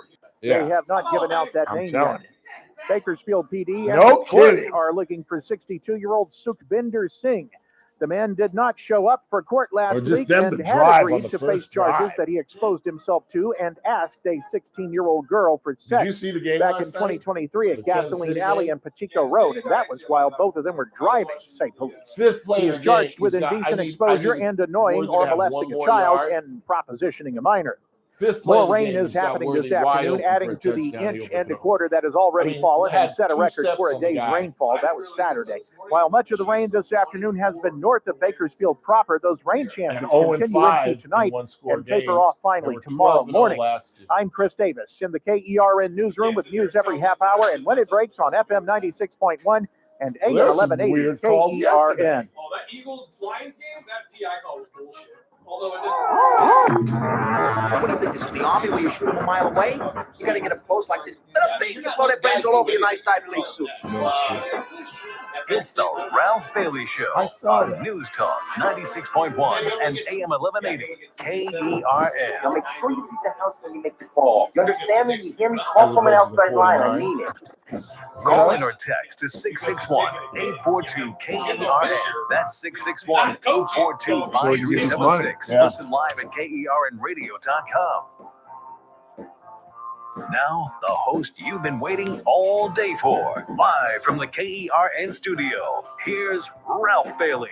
Final hour of the broadcast on a rainy Monday night where the Las Vegas Raiders are hosting the Dallas Cowboys. J.R. Flores is covering that for us. I'm sure he'll tell you all about it tomorrow.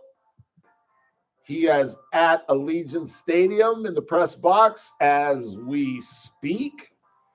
He and Sparky, Stephen Nicholas, Chris's partner, on the Early Bird Special, which airs 7 to 9 on, is that right, 7 to 9? Yeah, 7 to 9. On ESPN 1230. And here we go, folks. My last $10. And 14 cents. Well, I'll still have the 14 cents. Oh, you didn't put the 14 cents in there? No, I put.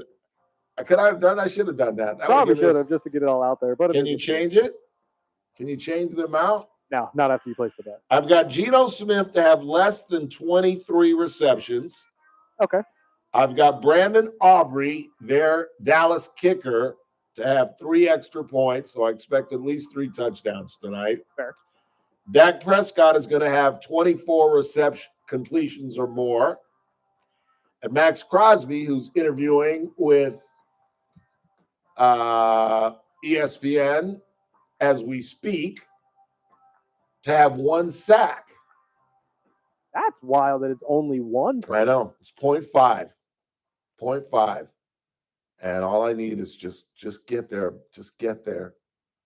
And I need Geno to stink it up. Watch Geno just have a night. That should be an easy call. He's just going to have a night. That offensive line is so bad. Plus, the Cowboys are going to play their hearts out for the death of one of their players, the guy who committed suicide. In fact, I might have the audio. Please stand by. What's Dizzle talking about? Get him in here. What are you talking about? We were talking about the difference between Raider fans and Cowboy fans at this game right now, which he brought up a very good point. Which is? The fact that there's more Raider fans there, it's because they're playing the Cowboys. I went to a Raiders-Colts game. Yeah. There's more Colts fans. Yeah. But it's a true home game tonight. And the hate the Raiders and Cowboys have, I think a lot of Raider fans came out and bought tickets for this game. There's I more hope so. media as well for Dallas as well, from what I'm being told. Yeah, is that according to JR? Yeah, JR and Sparky, yeah. What was I looking for? Oh, the audio of the cowboy that took his own life. Oh, Nealon, yeah. Yeah, I'm pretty sure I have that. That's why I just think this thing's not going to be close. I think the Cowboys are just going to play. Oh, they're going to galvanize around this. Oh, yeah. And I think that the coach may have even mentioned it before they went out. I know I have this somewhere. I thought I had it. Maybe not. Apparently not. Pasadena Rose Bowl, Vince Scully. I've got some great audio. I don't know why I don't play. Oh, here it is. Here it is. Check this out. I think this is it. Oh, no, that's something different. No, I don't have it. Huh. That's weird. I thought for sure I saved that. 842-5376, our phone number, 842-KERN. Let me just, oh, here it is. Here it is. This is the 911 call. Trying to call his agent, but we're trying to get him to call her and call him first. But she's saying he is armed and has a history of mental illness, and her quote was, "He will end it all." Good copy. You probably ran back to the car to get the gun. If she calls him, we'll let you know. Good copy. All right, y'all do me a favor. Everybody stay with a buddy. Don't go looking alone. This guy is armed.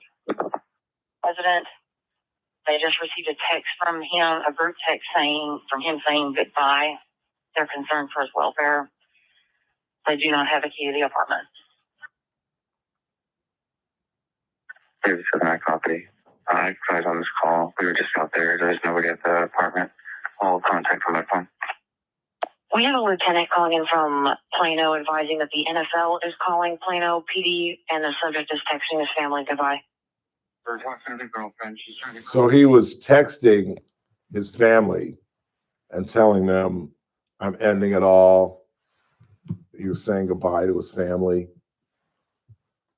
That's rare in a suicide, where you where you communicate with your family before you do it.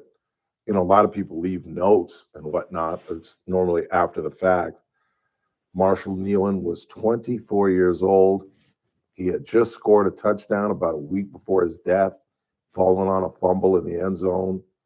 They're showing pictures of his family now on the game, and there are signs, Nealon in our hearts, number 94, football forever. And I'm pretty sure they're doing a moment of silence for him before the national anthem. But it's really, really sad. And it gets back to Scott Galloway. Now, he had a girlfriend and he had a life. He lost his mother about a year ago. And, you never know what people are going through. And we have, as I have said redundantly, a mental health pandemic that we've essentially ignored. And it goes to show you, it doesn't matter how much money you're making. It doesn't matter what your situation is. If you feel something, or if there's a void in your life and you have this disease. This guy was a millionaire. This kid was a millionaire. He was 24 years old and he was a millionaire. And he's been in the league 3 years, so technically he'll have a pension for the rest of his life. He was a young, good player who would have had at least, you assume, 2 or 3 more years, 5, 6 years in the NFL, and you're making, hundreds of thousands of dollars for the rest of your life. For the rest of your life.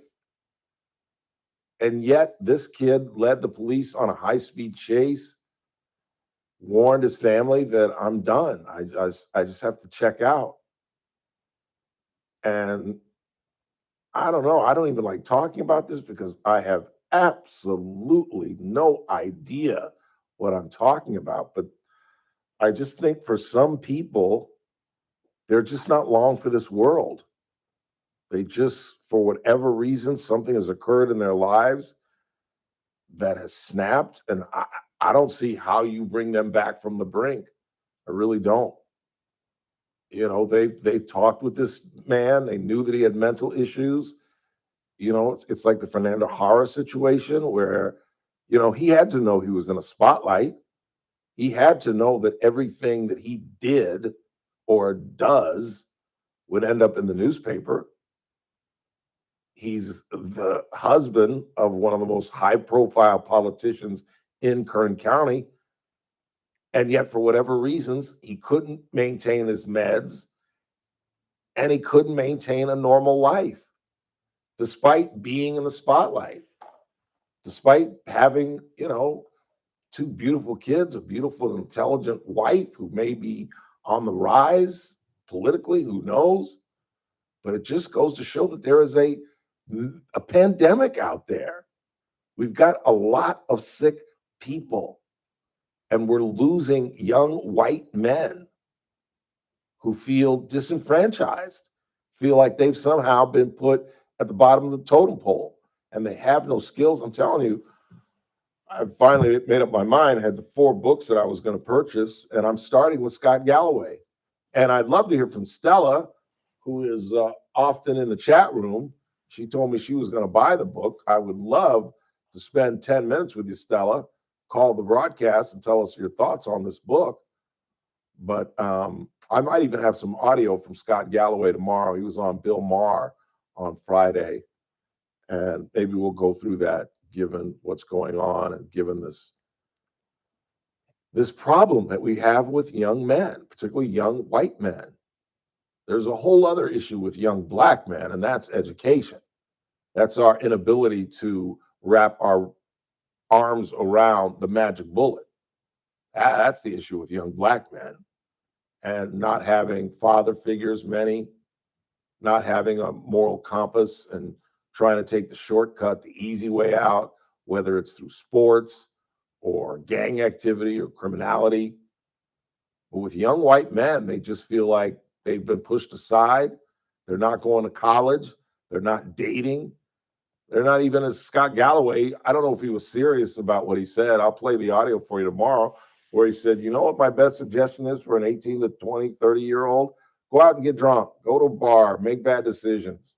And I've said that. How many times have I said that? That in your 20s, it's almost your job. It's like being a teenager and not screwing up. It's your job. You can get away with being stupid. You know, if you're like a 24, 25-year-old kid, people are like, well, you know. But once you hit about 30, you're like almost officially a grown-ass human being. And by this point, you should have figured it out. There's no excuse. But at 24, 25, a year or two out of college, or maybe still even in college, because now, you know, kids aren't graduating at 22.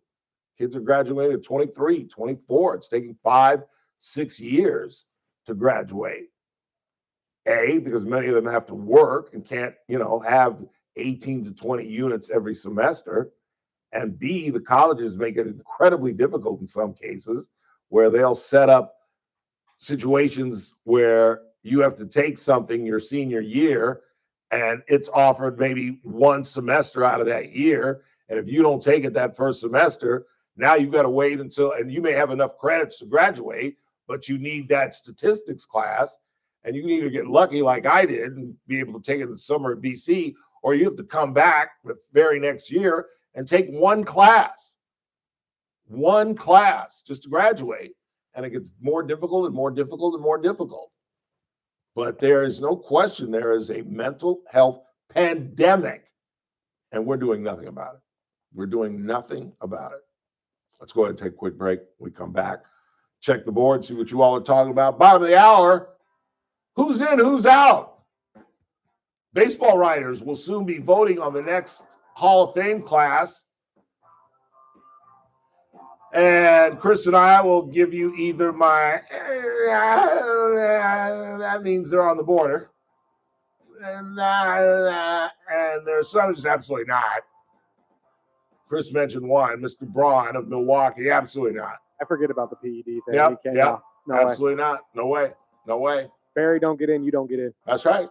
That's right. There are some interesting names, though. King Felix deserves to get in, though. He was left out last time. What kind? You remember what kind of percentage you got? I have the numbers actually with me. Give me 1 second. Oh, sweet. We'll do that at the bottom of the hour. Quick timeout. Dak Prescott, you have to throw the football. Come on, Dak. I need 24 completions, my brother. And if he throws it, I need Max to get there at least once. Why is CeeDee Lamb and Pickett on the sidelines? Turn around. Look at that. Why are they both on the sidelines? That guy right there is killing me. Brian Schottenheimer. What the hell's got? How can they both be on the sidelines? I'm not going to get there. I'm going to have 14. Okay. I'm going to have 14 cents. You never know. You never know. Dak back to pass. He's wrong. Come on, throw it to somebody. What? Oh, it was almost picked. I should have been picked. Quick timeout. And Max almost got there. See, that was Max. Damn. Arguing against your own self now. I know. Quick timeout. Come right back on a rainy Monday. It's the Ralph Bailey Show right here on News Talk 96.1 and AM 1180. KERN, streaming live at kernradio.com.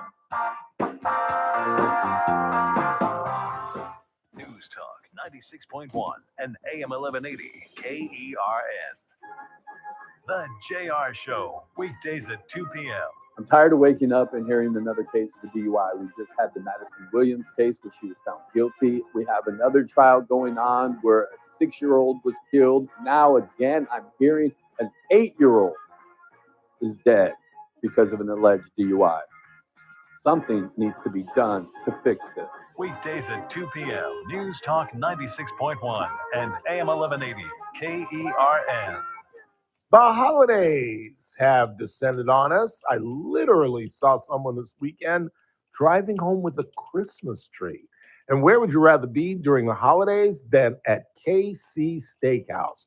Great place to take out of state guests or out of county guests. your family, your in-laws, people that are going to be visiting during either Thanksgiving or Christmas. And I know that Cassie Bill has something special for both those holidays. So be ready to hear about that in the coming days. But of course, you all voted it the best steakhouse in town, the Bakersfield, California poll, and the best ambiance as well. But don't forget about the Stockyard. I'm glad What to just hear that happened? some folks are telling Cassie that they heard What about just it happened? from this show. It is a great way to And Bauer's end the got a night. reception Go already? next door, have one of the craft cocktails, hear some live music on Thursday, Fridays, and Saturday nights. Where would you rather be than on F Street in the capable hands of Cassie Biddle's incredible staff at KC Steakhouse, longtime sponsors of the Ralph Bailey Show. Just how And good they're is throwing Pure again. Talk's current deal for unlimited wireless? Well, you might say it's the deal of your lifetime. Because right now, for just $29.95 a month, Pure Talk is offering unlimited talk, text, and data for life.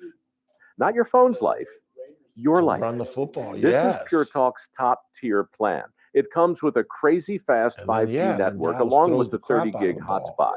And at just $29.95 a month, there has never been a better opportunity to lock in a ridiculously low rate for as long as you live and save thousands and thousands of dollars along the way.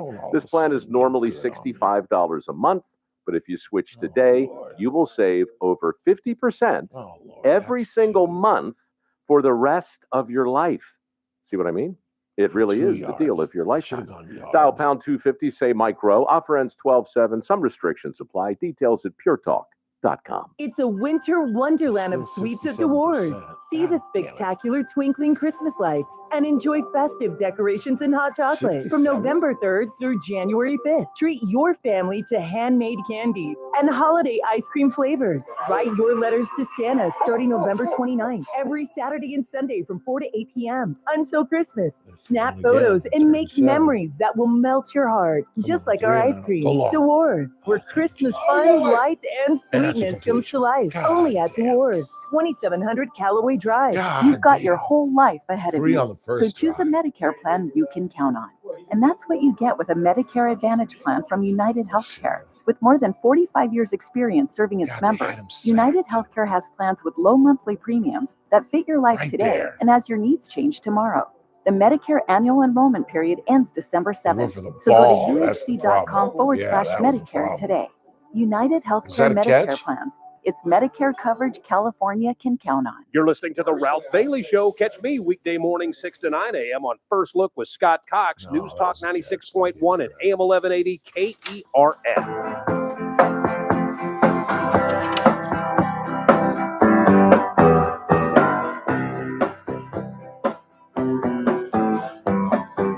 Someone told me long ago there's a calm before the storm. I know. Oh, look. CeeDee Lamb is in the game. But if they do something, that had to be a disciplinary thing. That both he and Pickett were not involved in the first series. That had to be a disciplinary thing. We had two of those this week in different teams because Keon Coleman got benched for the whole game from Buffalo for missing a meeting. Yeah. And he's missed multiple meetings from what I understand. And then the rookie from the Giants, Abdul Carter, fell asleep before they did walkthroughs, so they had to bench him too. Nice. Did you see that? Did you see the South Carolina game? In the Carolina Falcons game? No, the South Carolina you're talking about South the Carolina college football game. Yeah, I did. Where the 30-3 and I'm sorry, and you're talking about the. I'm talking about the deputy. Who went into the thing and bum rushed the kids. I have no idea. No idea. Like he went into that tunnel on purpose. Right. Like what were you And planning on then doing? he forearm shivved one of the kids and then turned around and cursed out the kid. Scored the touchdown. And and from what I understand, they've just taken him off game duty when he should be absolutely whacked. He should absolutely be fired. If you guys don't know what I'm talking about, look up USC or put in South Carolina and sheriff deputy, and it'll pop up. The video will pop up where a kid from South Carolina, by the way, they went on to lose. They had like, what, a 30-3 lead? Yep. Who And came Texas back on A&M it? Texas A&M came back on 130. And the kid did a Bo Jackson. He scored a touchdown, and he ran up the tunnel because I think he had a hamstring issue. That's what they said. And a couple of his teammates went into the tunnel with him. Then a sheriff deputy who was assigned for security walked into the tunnel, and as the kids were walking out, he gave one of them a little minor forearm shiv, and the kids turned around like, what's going on? And he's pointing his finger at him and cursing him out. I'm betting. And I was just so happy those kids just walked away. You know what I'm saying? Because there's some gangster college kids that would have taken a swing at that guy and gone to jail. You know, and then it's a much, much bigger deal. But I just thought that was rather bizarre. What do you got? Ready for this? This is just in right now from ESPN. Cowboys star wide receivers CeeDee Lamb and George Pickens sat out of the opening series in a quote-unquote coach's decision. I told you it had to be. Look at Tom Brady at the Raider game. 842-5376, 842-KERN. What do you got before we get to the bottom of the hour? Ralph, I believe you got both of the stories wrong. I listen to Megyn Kelly every day, and she did not say it was okay for a 15-year-old to have sex with an older man. She said just the opposite. She said it was rape when they were calling a 15-year-old a prostitute. The other story, they did not pull the illegal out of the classroom. The woman and the guy were pulled over for speeding, and then she took off and went to a school and was arrested in the lobby. Well, first of all, those are two separate stories. The teacher, this was a teacher, the story that I'm talking about. And B, I read the quote. I never said that Megyn Kelly said, what was the first part he said that I said? They said that she did not say it was okay for a 15-year-old to have sex with an older Okay, man. I never said that she said that. What I said, and I'll repeat it for you, is, and I can read you what she said directly, as I did earlier in the broadcast, that she doesn't consider it pedophilia. Come on, just make a completion for me, Dak. Was that Max? Ooh, and a fumble. Oh, is that considered a sack? That was Max. No, that's a sack still. Strip sack. Okay, I got my sack. And here comes Dizzle. Yes, sir. Yes, sir, baby. I'm on the board. I'm on the board. Yes, sir. You know, here's the problem, though, is you need to hope that the Cowboys go down and score 3 times so you can get the other 2. So that is a sack, right? That is a sack. Okay. I just need the Raiders to get a running game going because what's his name's thrown the ball 3 or 4 times already. And you're right. I need the Raiders to get a big lead. Yes. I need the Raiders to get a big lead. A big, like, and they run 14 to 21 point yes, lead. and then they run and try to run out the clock. And then Dallas has to throw. So this works out perfectly. And absolutely does. As long as we don't throw the ball. Aren't we deep in their zone? Yeah, we're on like the 10 or 15-yard line. Wouldn't be surprised if they handed this off to Ashton a couple times. Absolutely. There's no reason to throw the football. Don't put it in Geno's hand. Put it in our little running back's hand. But let me get back. What she said, we'll get after it after the break. I'll tell you exactly what she said. I never, ever said that she said whatever you claim that it's okay for a 15-year-old. No, that's not what I said. That's not what she said. I will share that with you when we come back. It's the Ralph Bailey Show, final half hour on this Monday. Tomorrow's a Tuesday. Our former federal magistrate judge, Teresa Golden, will join us. And I am not here on Wednesday. And I'm not sure what we're doing, whether we'll get a guest host or play a best of. I have a funeral to attend, unfortunately. That's another completion. Good googly moogly. Quick timeout. We're coming right back. Last half hour, TRBS. I would stick around if I you.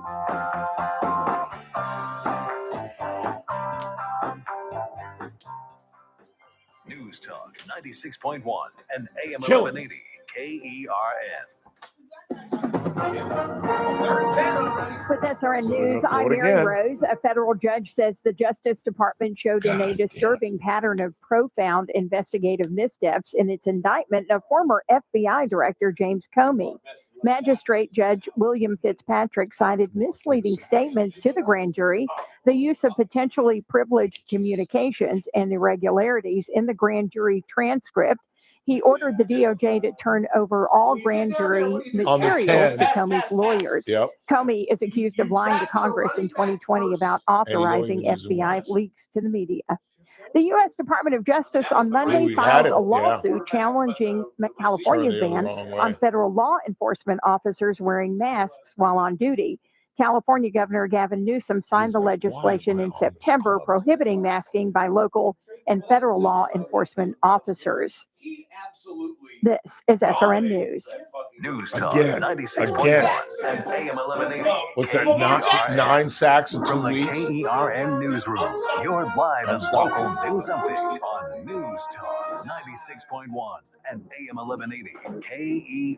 A new trial date has Look been at the granted strat in the to background. 74-year-old Alan Booth. You Love may that remember place. him as the man accused of driving drunk and plowing into a group of people I love at the the strat. Bakersfield Christmas Parade I in 2023. love the The trial has been postponed because his lawyer is sick and is now set for December clean, 8th. it's nice. And it was during the It's vigil got a last nice night little for tiny 8-year-old little, Xavier Alvarez, who casino. police It's say got a was run nice over and tiny killed by a little drunk sports driver book. back on November 3rd. That another person hit two parked cars nearby and was arrested and charged with drunk driving. A man The food is accused of pretty good. The propositioning bar a food in the 16-year-old girl is thing. I had a chicken MIA. pesto sandwich. 62-year-old Sukhbinder Singh pleaded not The guilty link? to that and exposing Never heard of it. himself to her, but then didn't show up for court last week. Police are asking for tips.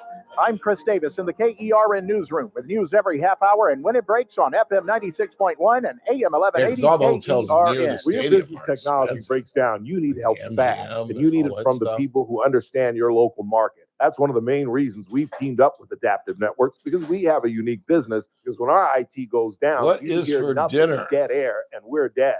Adaptive Networks isn't some faceless call center in another state. They're right here in our community with local technicians who know Kern County businesses inside and out. And while other IT companies make you wait hours or even days for support, we just can't afford that. Adaptive Networks delivers lightning fast response times. We're talking minutes, not hours, because when your systems are down, every minute counts. Their team doesn't just fix your problem quickly. They treat you like the neighbor you are. Real people, real solutions, real results. Call Adaptive Networks today, 661-241-0638, or visit adaptive-net.com. So does Adaptive bereavement count on your Networks, vacation your local days? IT experts, always here when you need them. Start your day right.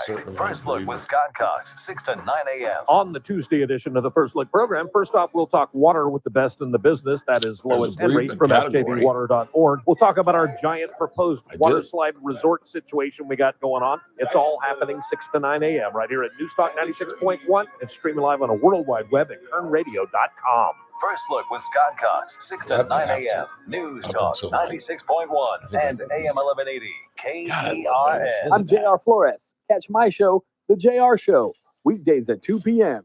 Now, back to the Why is Ralph there no Bailey Show.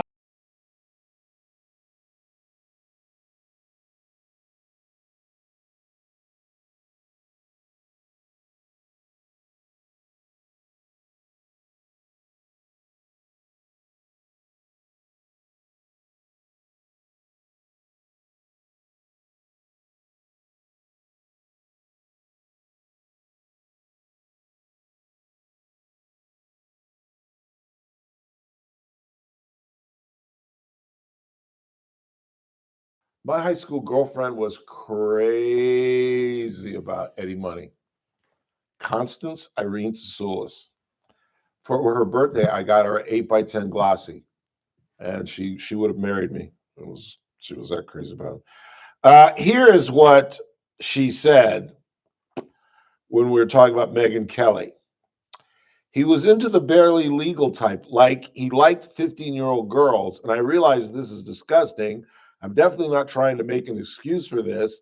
I'm just giving you facts that he wasn't into like 8-year-olds, but he liked the very young teen types that could pass for even younger than they were, but would look legal to a passerby. And that is what I believed, and that is what I reliably was told by for many years.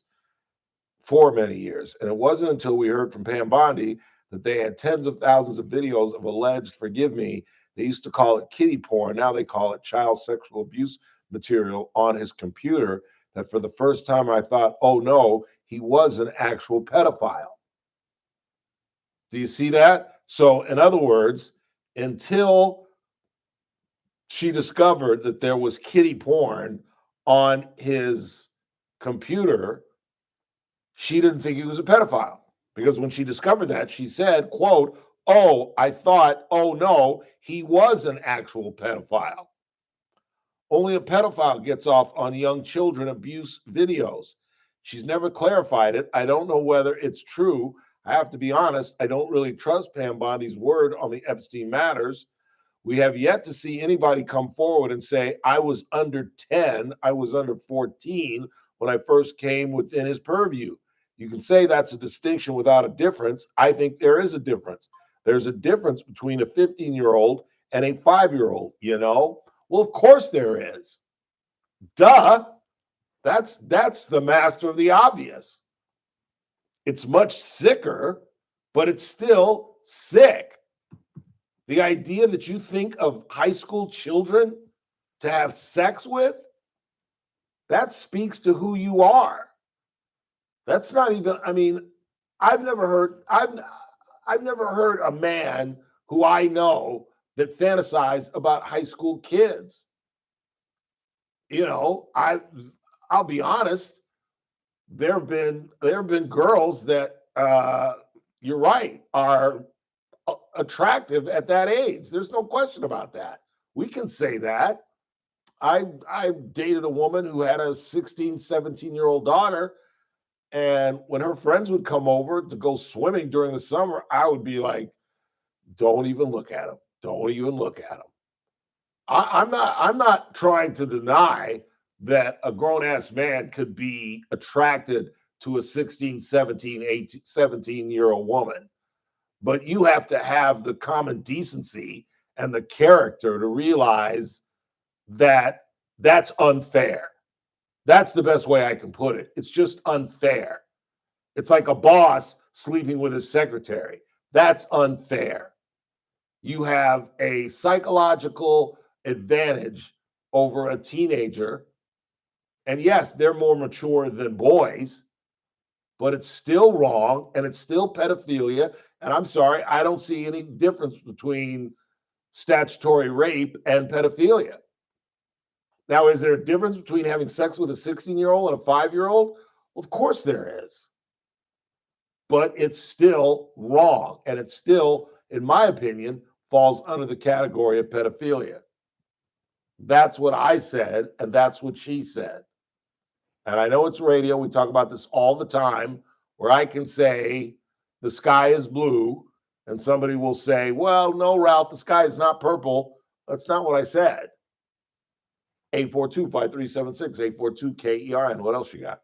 Hey, Ralph, what if they lie about their age and you were to meet them at an over 21 event? What are your thoughts then? That gets very complicated. I think that could be in a trial, you're still going to go to jail, but in a trial, I think a good defense attorney could get you off. No pun intended, no allusion meant on that, but yeah. How was I supposed to know? I was in a 21, Cassie Biddle just had an event at her place, and it was 21 and over. All of our events, what do we just have? Brunch Fest. Brunch Fest, yep. You've got to be 21 and over. And so if I hook up with somebody there, aren't I given the benefit of the doubt that based on the rules and the whole layout of the event, that everybody that I meet is at least 21. So yes, I think you could get off on that, but just merely on appearance, no. Jake LaMotta is one of the classic examples. The old boxer. He had a club, Jake's Place in Florida. It's depicted in the movie. That's a very accurate depiction. The scene where he has two 16-year-olds in his bar, and they're all dressed up, and they look like they're 22, and they come and arrest Jake LaMotta, and they show him high school pictures of the girls, and he's like, that's not the same girls. And they show the pictures of them as adults, and they're like, he asks the cops, does that girl look like she's 16? They're like, doesn't matter, Jake, doesn't matter. But you're right, if you're at an event where everyone is supposed to be 21 and older, yeah, I think a good defense attorney could get you not guilty on that. What else? Hey, Ralph, if you Google pedophilia, you will find that there are numerous different philias for different ages of people under 19. This world is full of freaks. Yeah, I don't know.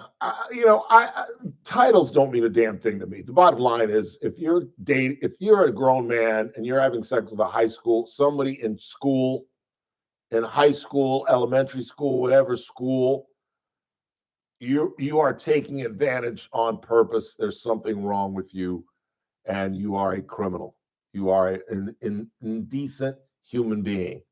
Because again, the psychological and maturation advantage that you have on this girl, and you ply them with liquor, 2 drinks, and you got a 16-year-old on skates. That's just not fair. It's just not right. And I'm shocked that Megyn Kelly would go there. That, yes, there's a certain perversion that is different between a child who looks like an adult and an infant, 5, 6, 7, 8, 9, 10, but I don't see the difference. What else? JD has chimed in. What's up, JD? Oh, great. I'm on the Raiders 9.5 plus to the under 54 or 54.5 teaser, and now Ralph says take the under. I'm doomed. No, I didn't say the under score, did I? I'm not betting that. You did. This text was sent in a while ago, though. I've got the under, and I'm about to lose it because they're throwing every single down, and all of a sudden, Geno Smith looks like Alex Smith. I'm absolutely snake bit. This guy hasn't missed. He's missed like 2 passes. He's got like 10 completions already, and if he gets 23, I'm screwed. I've already got my Max Crosby sack, and Dak isn't doing anything offensively. But maybe if I can get to an early lead, the Raiders will stop throwing the football and give it to God. They're throwing it again, and of course it's complete again. He's going to have 23 receptions.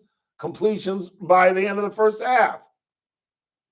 Well, at least I can turn the game off, or I don't have to worry about it. Sure. 14 cents they left me with. And they gave me an extra 20. God, they know Ralph Bailey. They were like, we'll sucker him in. We'll give him an extra 20. He's going to blow it. It's like the end of the Sting. It's the last line of the Sting, where Paul Newman and Robert Redford are about to leave. And Newman says to Redford, aren't you going to stick around for your share? And Redford says, nah, I'd only blow it. It's the story of my life. Story of my life. That's why there's parts of me that thinks it's probably a good thing I didn't make a ton of money in my life, because I'd only blow it. Quick time now. Final one of the night. Tomorrow is a Tuesday. Our former federal magistrate Judge Teresa Golder will join us. Again, I am not here on Wednesday. I believe my bereavement request is accepted and approved. We are laying to rest a really good man on Wednesday. Gary Leary's funeral is Wednesday. I've told you just how close I am with the Leary family. In fact, I need to post that picture. The only silver lining I see in this is that the man led an incredibly wonderful life. He had a beautiful wife that loved him to the end. They were weeks away from their 55th wedding anniversary, 2 good kids, a couple of grandchildren. And he was able to go on honor flight just about a month or so before his death. There's some pictures that Debbie has posted. And there's a great picture of me with the entire family at the airport that I'm going to post probably tonight. Gary Leary was a good man. He really, truly was. Final break of the night. Keep it locked. The Charlie Kirk Show at the top of the hour.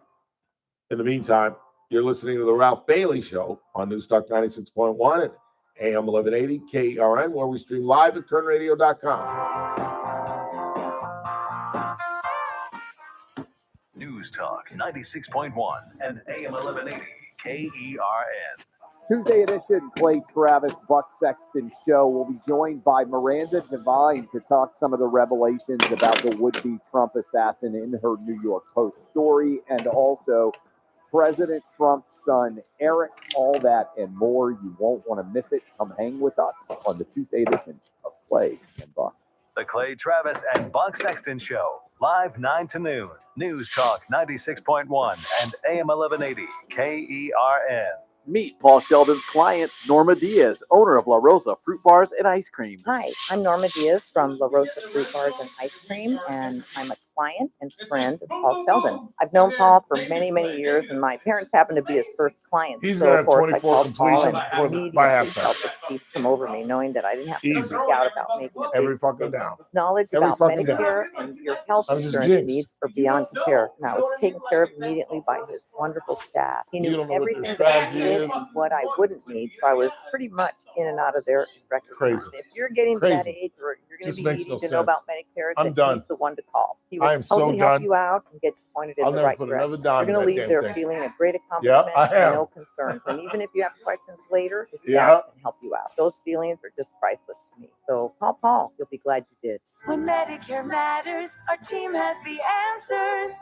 Team Paul Sheldon. 398-2298. We all hear the radio ads about the IRS. They tell you to be afraid, to be scared, and they try to frighten you into calling. I'm not here to do that. Tax Relief Advocates is different. TRA is here to tell you that if you owe money to the IRS, whether it's $5,000, $50,000, or $500,000, we have a solution. It doesn't matter if you're sitting in your car, at work, or with your kids. No matter where you are, call now. 800-575-1783. Don't lose hope. TRA can eliminate or reduce what you owe to the IRS. Generous programs are now available that can give you a fresh start. Our passion is taxes and helping individuals fix their IRS problems. We have over 1,000 five-star reviews on Google and an A+ with the Better Business Bureau. You don't need to be afraid of the IRS any My longer. only hope at End this your point tax is he gets nightmare injured. today by visiting us online at Yep, it's my only TRA.com hope. or call 800-575-1783. That's 800-575-1783. Tax Relief Advocates. Real 10 solutions for receptions real already. people. Must qualify for enrollment. Results may vary. Trucordia, a new name, but a trusted partner for Kern County businesses. With more than 100 years of combined experience, Trucordia delivers cost-saving strategies, risk-reducing solutions, and easy online tools to simplify benefits management. Trucordia goes beyond health benefits, helping your business thrive. Call Trucordia today at 661-401-2280. Trucordia, building trust, creating harmony, protecting Kern County businesses. Trucordia, 661-401-2280. Before you hit the road for the holidays, make sure your car is ready for the journey. Kern Oil Change keeps your engine running smooth and your family safe. No appointments needed. Just drive in and their fast, friendly team will get you back on the road in minutes. Don't wait till you're stuck on the side of the road. Stop by Kern Oil Change today and travel with confidence this holiday season. Kern Oil Change has 2 locations to serve you, 3706 Coffee Road and 5651 Auburn Street. Kern Oil Change is open 7 days a so week. he won't get the Follow us ball on back, Instagram so what's for 8 to additional 23? savings. The Charlie Kirk Show, weekdays at 6 p.m. on News Talk All right, so I had a 96.1 and chance. AM 1180 8 the first half, maybe KERN. 8 in the second Now, half. back 8, to the maybe Ralph 10. Bailey Show. Just keep the ball for a minute and 55.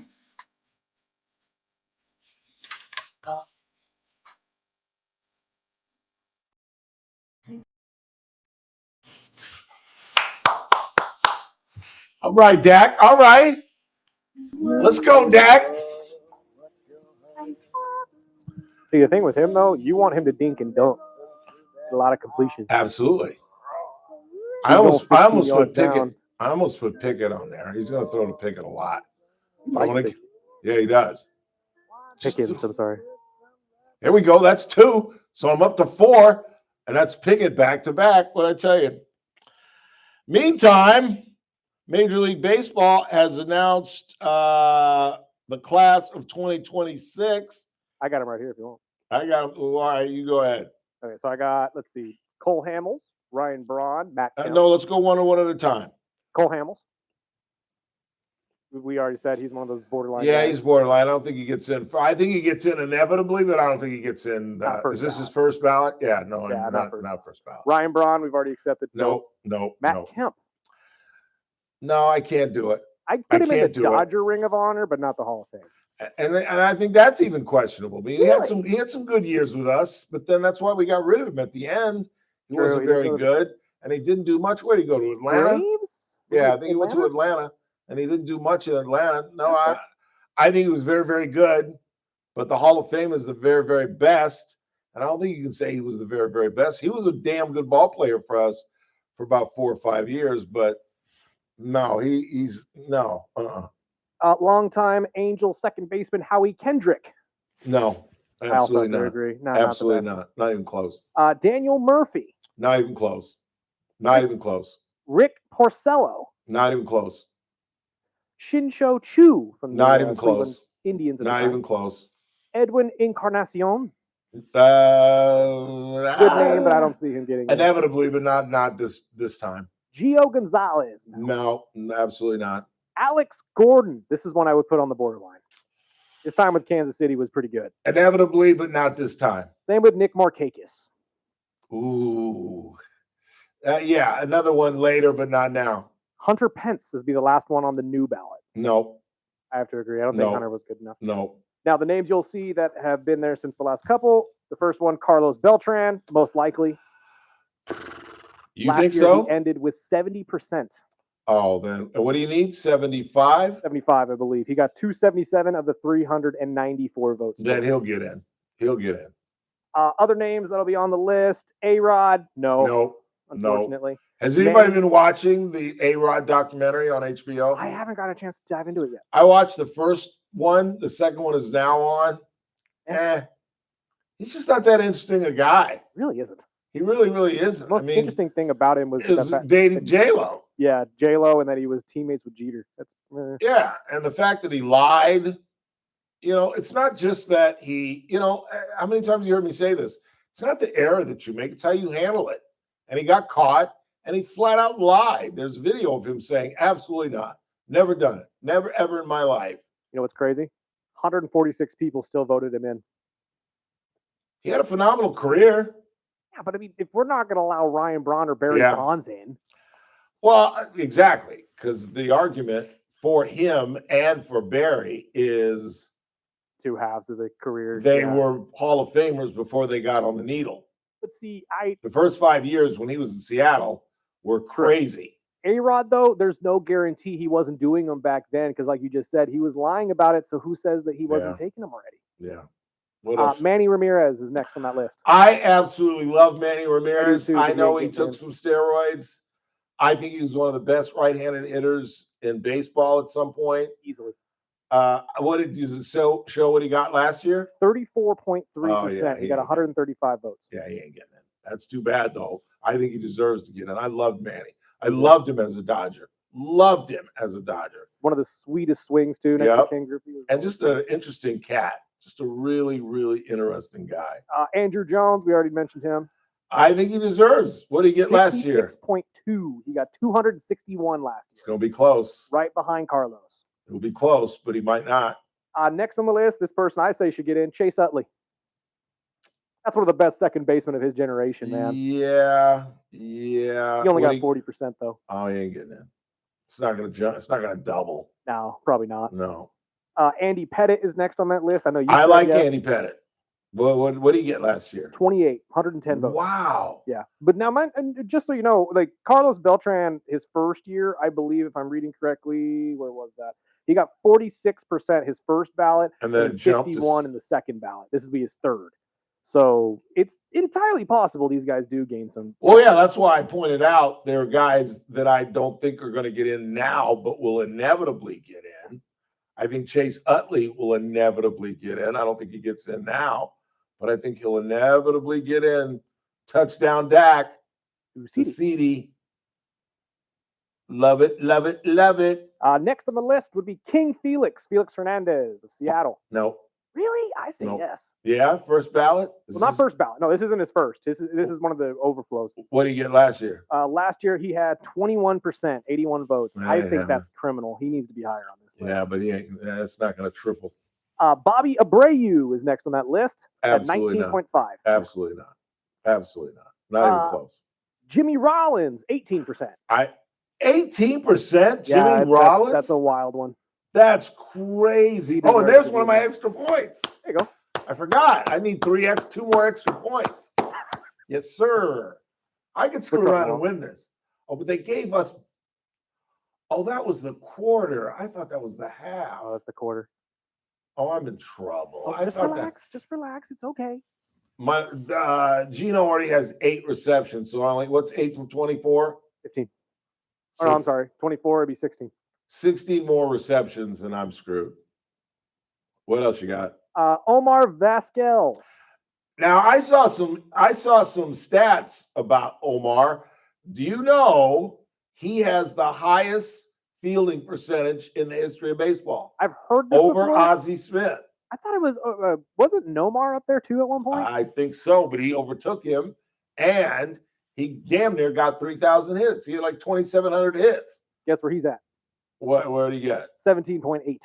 Really? One vote shy of Jimmy Rollins. So he ain't getting in. Dustin Pedroia is another one. No, not even close. I liked him for Boston. I but did too. He was nice. He was nice. But he wasn't. There's a difference between nice and one of the greatest of all time. I agree with that. That's my test. Was this guy one of the greatest of all times, or did he dominate his position during his entire career? I don't think when he was playing, people like, oh, he's one of the best second basemen in baseball.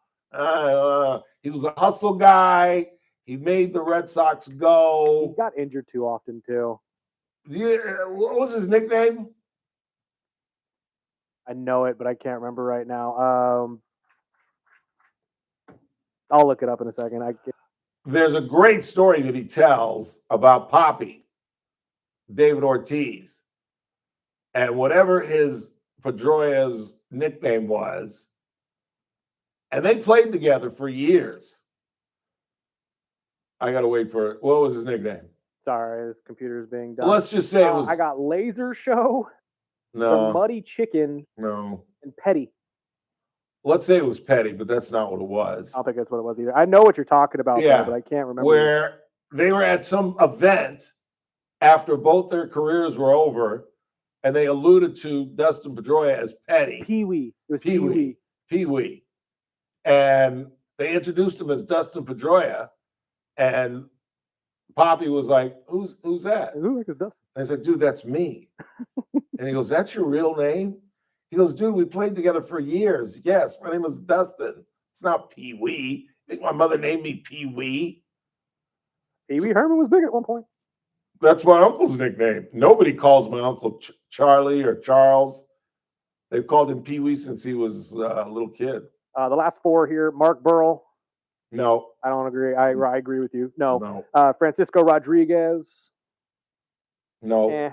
Not really. No. David Wright. This one's tricky to me. One of the best Met third basemen that That's they've what I'm ever saying. had. But like, does that get you in the Ring of Honor or the Hall of Fame? That definitely gets you in the Ring of Honor. And then the last one's Torrey Hunter. Oh no. Oh no. Another one of those names that everybody knows, but not enough. Didn't dominate. Wasn't the best at his position. Well, everybody pray that Geno Smith turns an ankle or something. Attaboy, run, Geno, run. That's fine. I don't care. Run, Geno, run. Just don't complete passes. Good googly moogly.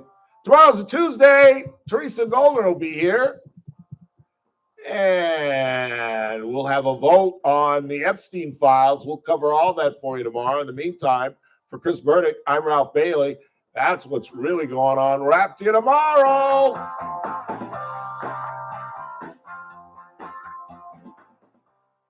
This is AM 1180 KERN Green Acres. This is 96.1 FM Bakersfield. Online at KERN Radio.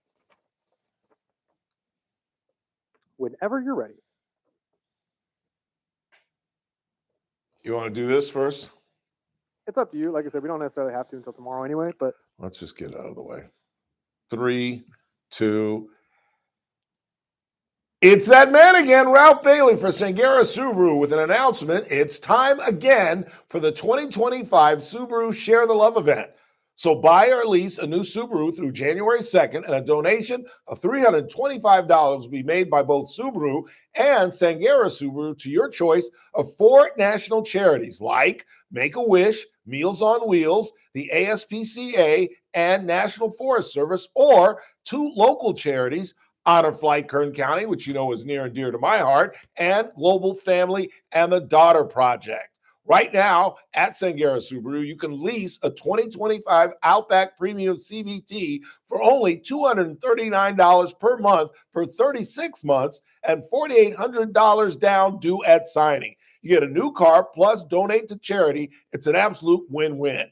Don't miss the Subaru Share the Love event going on now at Sangera Subaru in the Bakersfield Auto Mall. Boom! Boom! Real quick. One take Bailey. What's the car they're talking about on that one?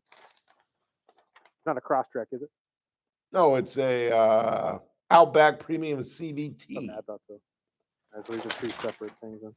Boom, boom, boom. One take Bailey. Scott here too, but his is a Crosstrek. Yeah, I did the Crosstrek already. Oh, I know. I think he did too, unless he did the other one. Oh, God, he dropped it. Thank you, Jesus. Dropped it. You ready? 3. What did we do today? 3, 2. I understand the distinction that Megyn Kelly is making. Yes, it's much more perverted to have sex with a child under 10 than with a 15, 16, 17-year-old. But I'm sorry, if you're a grown-ass man and you're having sex with a 10th or an 11th grader, that is pedophilia. 3, 2. It's that man again. Look what's coming up on the Tuesday TRBS. Well, it's a Tuesday, so Teresa Golder, our former federal magistrate judge, will join us, and we'll finally have a House floor vote on the Epstein files. All that, me at 3. It's TRBS, News Talk 96.1 and AM 1180 KERN. I'll see you at 3.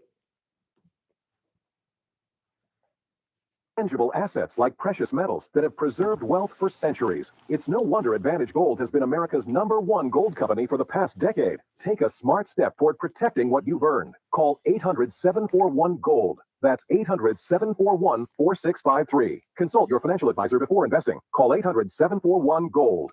From the KERN Newsroom, your live and local news update on News Talk 96.1 and AM 1180 KERN. A long-awaited trial is off again, but on again. I'm Chris Davis. That's the trial for 74-year-old Alan Booth, who is accused of driving drunk and hitting several people who were at the Bakersfield Christmas parade back in 2023. The reason the trial has been postponed is because his lawyer is ill.